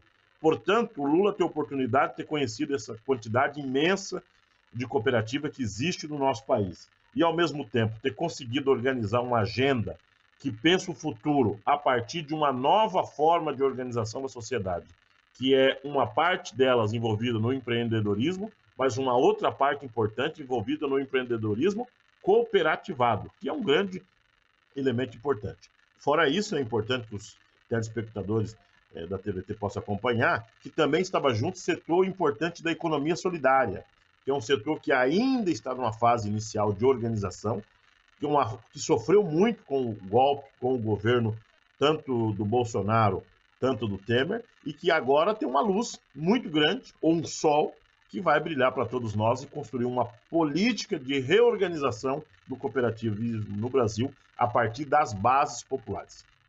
João Paulo, a gente está falando desse processo, desse atual governo onde não houve apoio, onde não houve sistematização de políticas para esse setor, mas de fato esse setor vem resistindo, vem sobrevivendo, e um setor, como você bem disse, muito ligado à agricultura, à produção de alimentos, muito responsável para que a situação da fome e da precariedade da vida da nossa população ficasse um pouco menos grave, né? Porque a maior parte dos alimentos que chega na nossa mesa, que chega à nossa população, inclusive mais pobre, vem desse setor da agricultura familiar, do trabalho, não do grande agro, né? Sem dúvida nenhuma. Olha, um dos pontos centrais foi tratar o tema da produção de alimentos e da fome. Mas você ter como exemplo, para vocês terem uma noção, hoje é pago um preço do litro de leite para um agricultor familiar aproximadamente R$ 2,00, R$ 1,80, quando se paga muito. E você vai comprar no supermercado, chega a pagar 7, 8, até R$10 do litro de leite. Essa diferença hoje fica com as grandes empresas do agronegócio, inclusive empresas transnacionais que atuam no ramo do leite. Com a cooperativa, ela tem condições de organizar a sua própria agroindústria, o seu próprio laticínio e ter o seu leite. E essa diferença do valor pago, hoje seria dividido entre os cooperados, entre a base que produz, e você teria um leite de menor custo para o consumidor, em especial num período como fome. Não é razoável que um agricultor vende um litro de leite por R$ 1,50, R$ 1,80 e o consumidor final tem que pagar 7, 8 vezes a mais por esse mesmo litro de leite. Isso vale para o arroz, vale para o feijão, vale para toda a cesta básica que nós temos hoje. Por isso que ter cooperativas fortes, coordenada e organizada pelos seus próprios cooperados, uma cooperativa do ponto de vista popular, é extremamente importante para a gente dar um salto de qualidade do ponto de vista do combate à fome. João Paulo, vocês tiveram essa reunião, trataram do cooperativismo, trataram da economia solidária, entregar esse documento ao presidenciável. Essas organizações como organizadas na Unicopas também pretendem entregar esse documento a outros presidenciáveis? O que vocês pensam como isso? Ou eles têm alguma predisposição a receber o pessoal da Unicopas, do cooperativismo? Queria que você falasse sobre essa questão para a gente. Olha, esse primeiro encontro com o Lula foi ele que nos proporcionou esse encontro.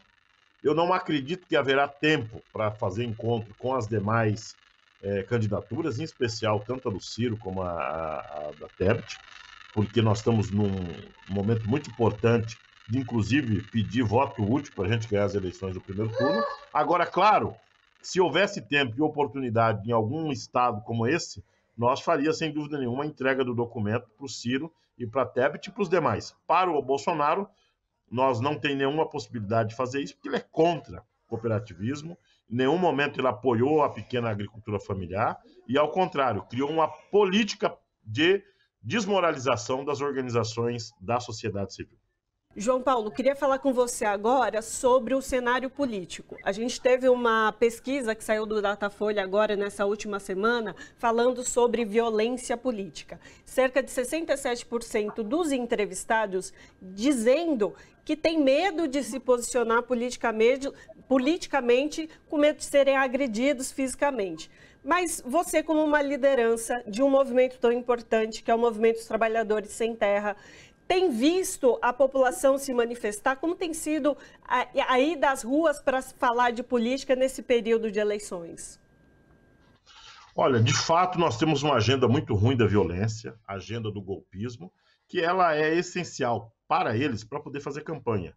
Nós tivemos incidentes isolados que preocupam, tanto em Foz do Iguaçu, como no Mato Grosso, com os assassinatos de pessoas vinculadas a eleitores do Lula, e tivemos ameaça por onde anda. Agora, nós não podemos deixar que as nossas bases, que a campanha como um todo, seja contaminado por esse ambiente de violência que só interessa o lado de lá, não interessa o lado de cá.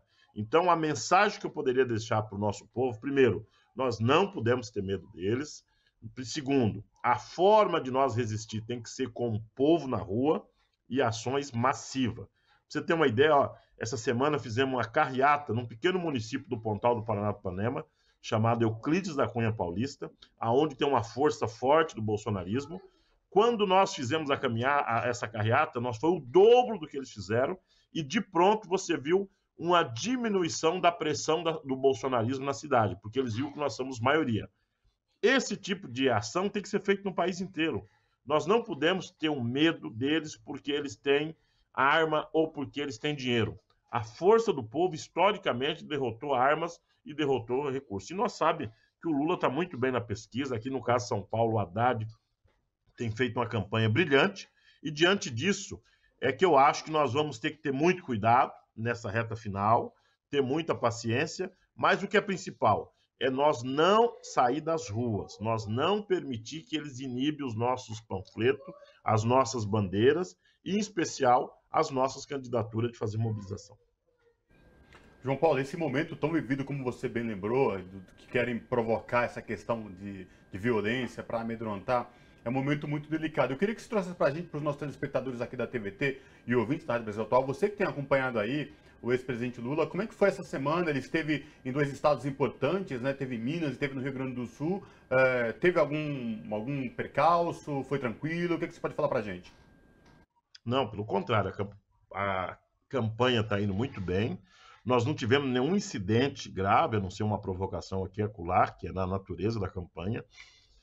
Quero cumprimentar toda a área que está ajudando na segurança do presidente Lula, tanto a Polícia Federal como as equipes que têm cumprido um papel importante, mas a segurança do Lula está sendo feita por militantes, por pessoas que estão indo para as ruas e ajudar a organizar as atividades. Há uma vontade política da campanha que nós possamos ter uma agenda mais no centro-sul do país, em especial Minas, São Paulo e Rio, mas essa semana o presidente vai se estender até o sul e vai fazer amanhã Porto Alegre, depois vai fazer uma agenda em Curitiba e termina essa agenda na cidade de Florianópolis.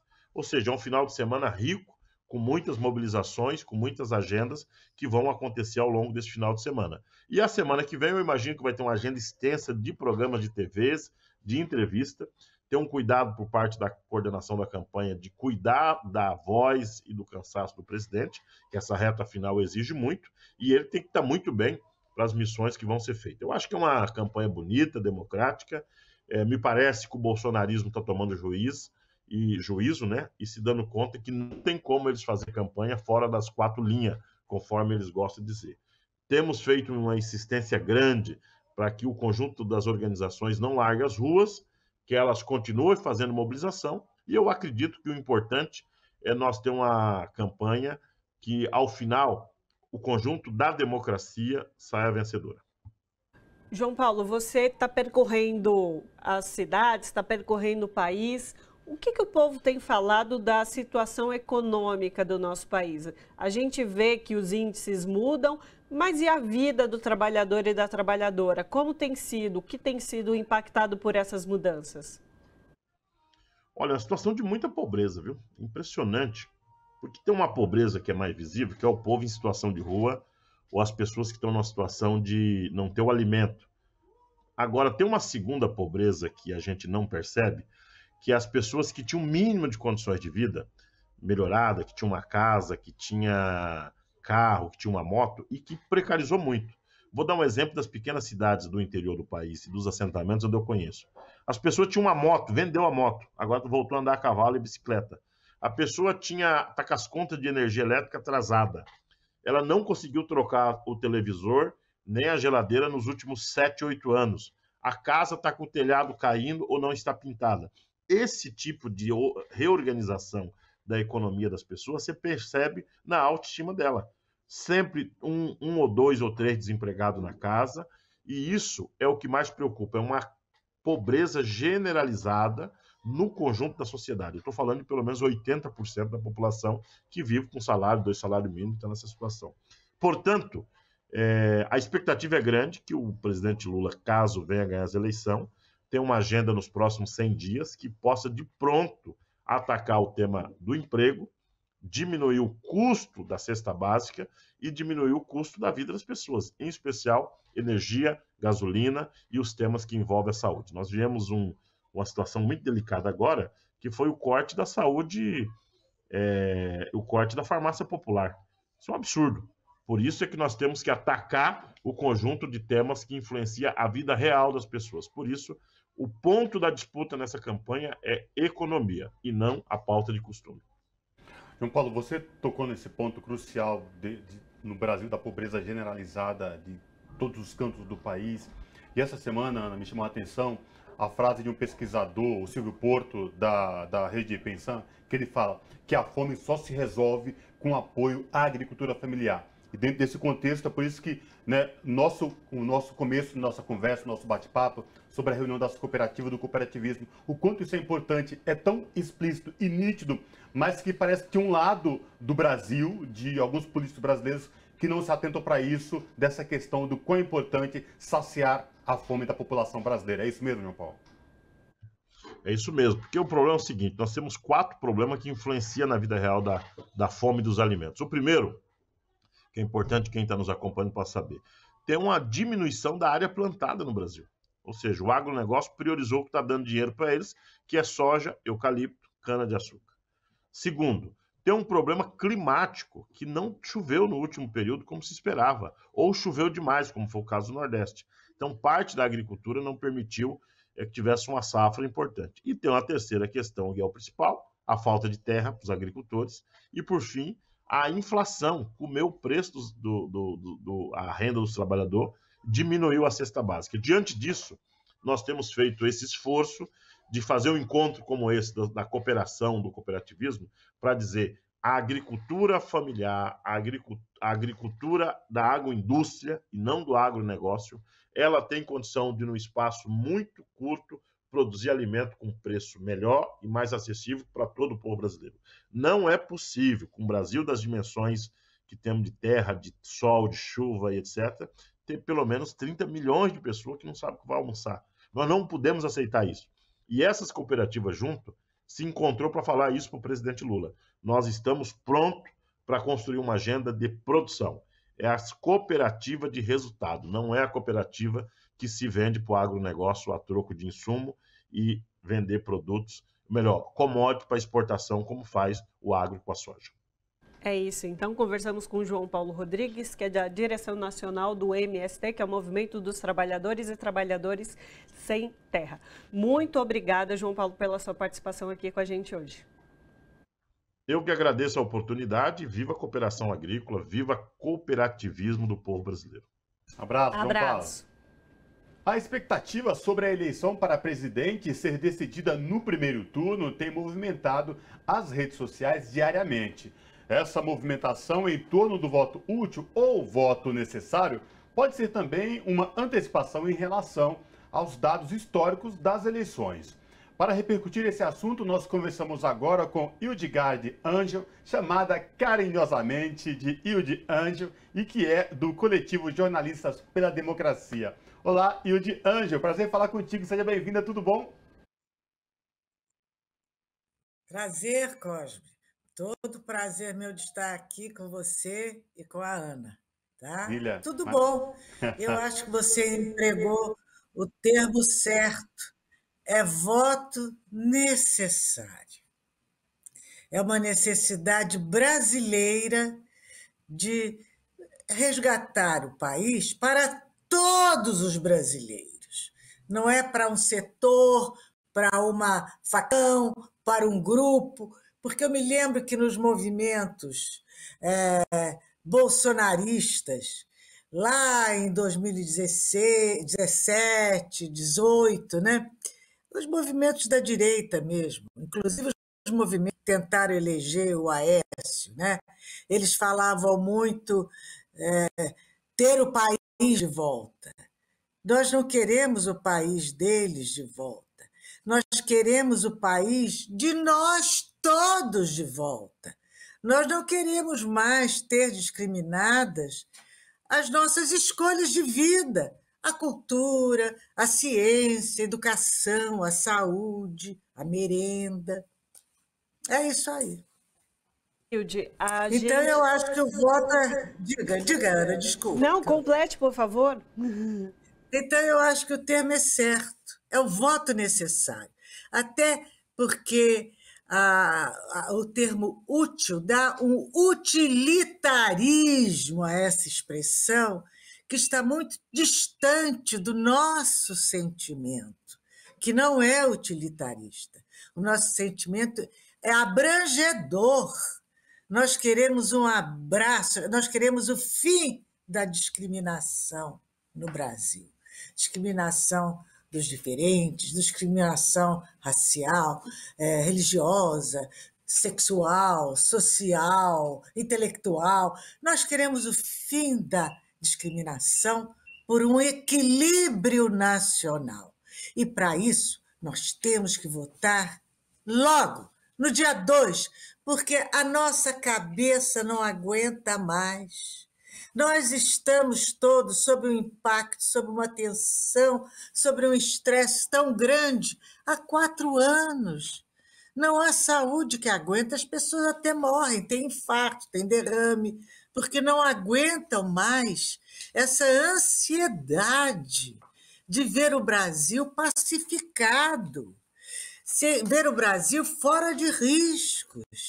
E isso nos assusta muito, até porque a gente vê que esse, digamos, neofascismo, neonazismo, neopersonalismo, o que seja, ele está vicejando e brotando no mundo inteiro também. Hoje anunciaram na Suécia a ascensão de um partido nazista à política, ao poder, há mais de 60 anos, sei lá quanto tempo isso não acontece, 70, não é? Então, eu estou muito ansiosa, eu peço aos amigos, peço a quem nos vê, peço a quem nos escuta, votem, mas não esperem o segundo turno. Não vamos votar na pirraça de quem quer, porque quer, espelhar o Lula e opta confronto que não nos interessa, não interessa a ninguém. Não vamos votar em quem fala bonito, ela fala bonito, Eu também falo razoavelmente.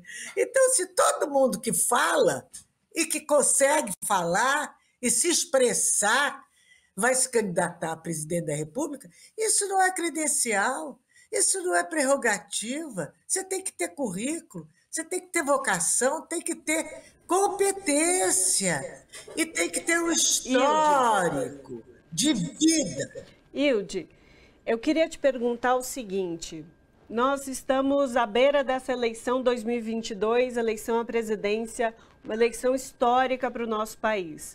A gente vem de um processo onde a gente teve que pedir a determinação do Estado democrático de direito. A gente agora está estimulando as pessoas que vão às urnas para que não haja abstenções, para que o povo utilize do seu direito cidadão e cidadã de votar, que votar é um processo de participação da democracia. Queria te ouvir sobre essa participação popular nas eleições, qual a importância disso? Essa participação é fundamental, não é importante, ela é fundamental. Então, eu vi que na eleição passada as pessoas foram para as ruas, montaram as suas barraquinhas, os jovens, sobretudo. Vamos, jovens, vamos fazer isso de novo. Virar voto nas praças, nas ruas, está na hora. E aos idosos que não votam, não é por um problema de locomoção, nem um problema de deficiência já, de problema já de Alzheimer, o que for, não vota porque não querem votar, porque é um comodismo, não querem sair de casa porque está frio. Não! Tem que votar porque votar vai fazer você ficar mais jovem. Você não pode morrer politicamente em relação ao seu país, morrer, deixar a sua cidadania morrer antes de você, se você pode ser um cidadão. Não seja o zero à esquerda. Participe na vida do seu país. Isso lhe traz vigor, rejuvenesce. Você vai ficar feliz, vai poder conversar com os outros que você votou, que você também participou. Não é isso, Ana? Hilde, nas últimas semanas, essa discussão que você trouxe, né, na minha introdução eu falei voto útil ou voto necessário, e você trouxe com muita propriedade essa questão do voto necessário. Nas últimas semanas, a gente tem percebido artistas, atletas, ex-atletas, políticos, jornalistas, falando da importância desta necessidade. O que está em jogo, né? Democracia, direitos, ou, como eles dizem, a barbárie, né? Um país que não queremos. Eu queria te ouvir sobre essa questão, sobre esse posicionamento nas redes sociais de artistas, jornalistas, atletas, ex-atletas.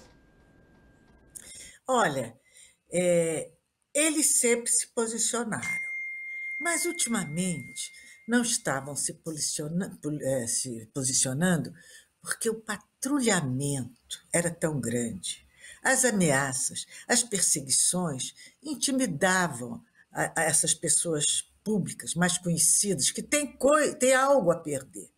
Então você veja que a aflição é tão grande que elas estão se expondo, sim, se expondo apesar de poderem estar prejudicando, entre aspas, comercialmente a sua imagem, apesar de poderem estar expondo-se fisicamente.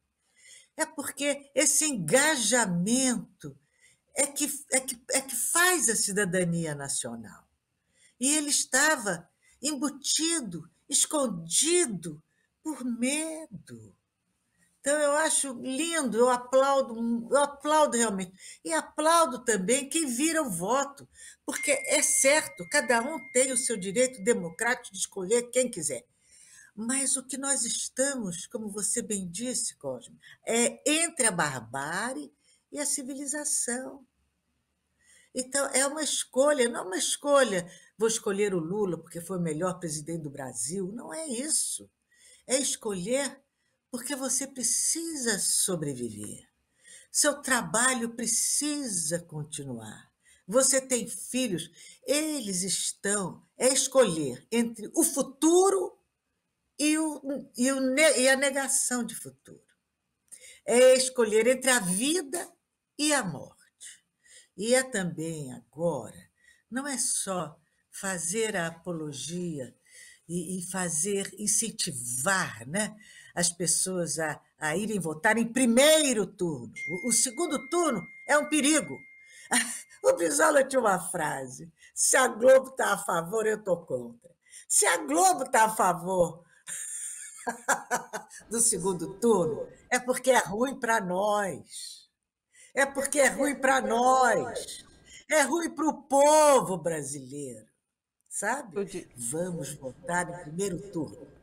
Hilde, você falou do processo do medo. Queria aqui trazer um dado. O Datafolha fez uma pesquisa sobre violência política agora, nessa última semana, a pedido do Fórum Brasileiro de Segurança Pública, e detectou-se que 67% dos entrevistados disseram que não se posicionam politicamente com medo de agressão física, né? O medo. Que avaliação você faz dessa conjuntura e o que pode se fazer contra essa violência política? Essa violência política, ela tira voto. E pode falar abertamente aqui, né? E os bolsonaristas, eles estão percebendo que eles estão deixando de ter voto por causa da marca da violência que os caracteriza, né? Porque ninguém consegue viver na violência. Eu que vivi a ditadura, eu sei o que é a opressão, é o medo, é a necessidade, é você ter que escolher entre viver e morrer. Ou você se cala e vive, ou você fala e morre. Ou você finge que não escuta e vai em frente, ou você escuta e morre, ou vai preso, ou é torturado, ou é perseguido, ou perde seu emprego, ou não tem como sobreviver, ou perde seus amigos, ou perde todas as suas relações. É isso que é uma ditadura. Então, está na hora da gente vencer o medo para poder nunca mais ter medo. É isso. E acho, sabe, Não, vou falar sobre isso. Vamos em frente. Hilde, você falou agora há pouco sobre essa questão da época da ditadura que você presenciou e trouxe os exemplos, era entre viver e morrer. Você esperava que a gente chegasse em pleno 2022, um momento tão tenso, vivido pelos brasileiros, mas externado aí dessa violência que remetesse à época da ditadura? Eu sabia que qualquer ruptura institucional pode levar ao pior. Eu sabia disso, porque eu vivi isso. Então, quando houve, por exemplo, o mentirão, que a imprensa chama de mensalão, eu escrevi.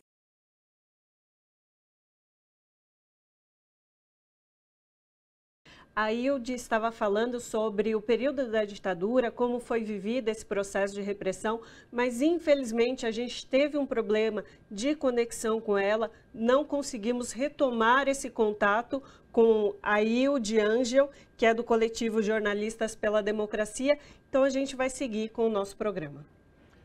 E o nosso momento cultural de hoje, nós vamos apresentar o trabalho da cantora, compositora, violinista e produtora musical carioca Ana Costa.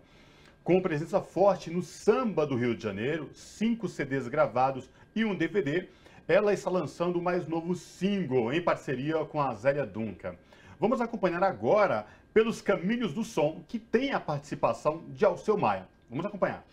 Em 2000, Martim da Vila fez o disco Lusofonia, em comemoração aos 500 anos de Brasil. E esse show aqui, o Pelos Caminhos do Som, partiu desse princípio. Eu ouvindo esse disco, eu notei como a obra do Martim da Vila é ligada aos povos em geral. E como ele valoriza a língua portuguesa e a cultura dos povos, a música, os ritmos. Cada letra de Martim da Vila é uma grande viagem e eu quero convidar a todos a virem comigo nessa viagem. Vamos lá?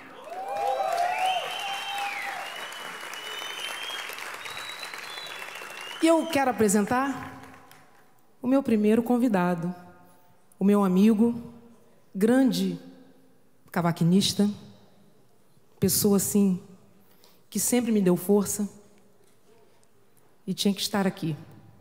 Parceiro do Martim da Vila, na música que dá nome ao show, Pelos Caminhos do Som. Alceu Maia!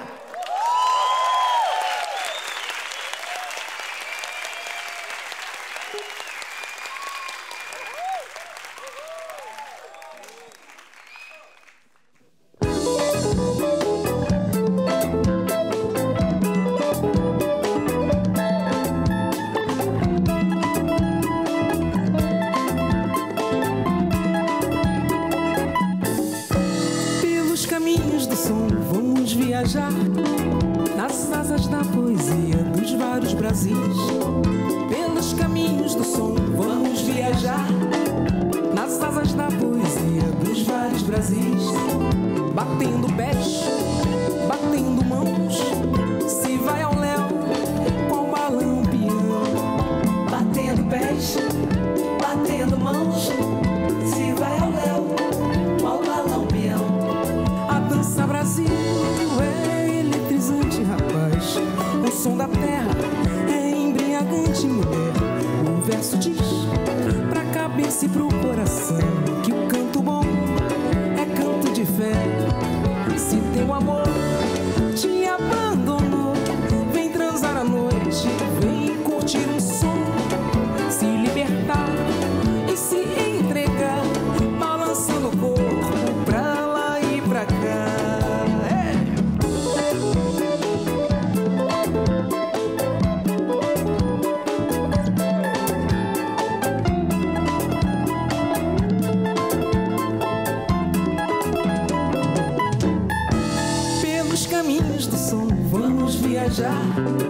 Nas asas da poesia dos vários Brasis, pelos caminhos do som vamos viajar.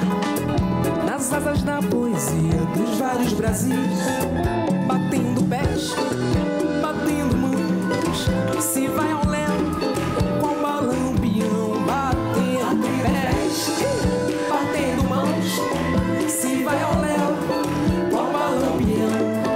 A dança Brasil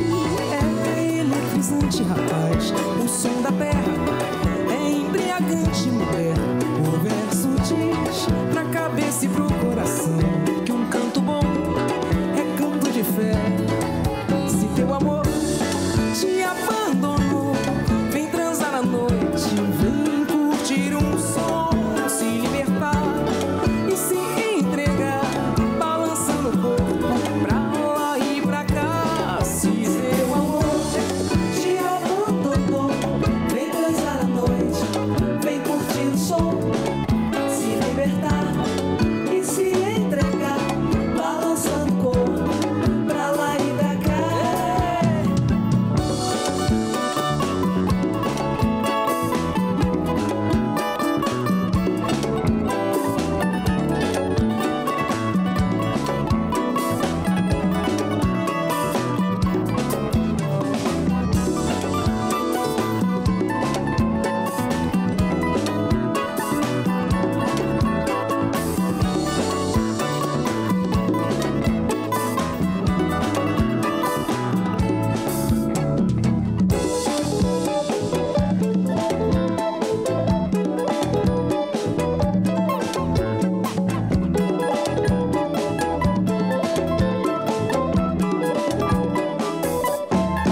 Alceu Maia!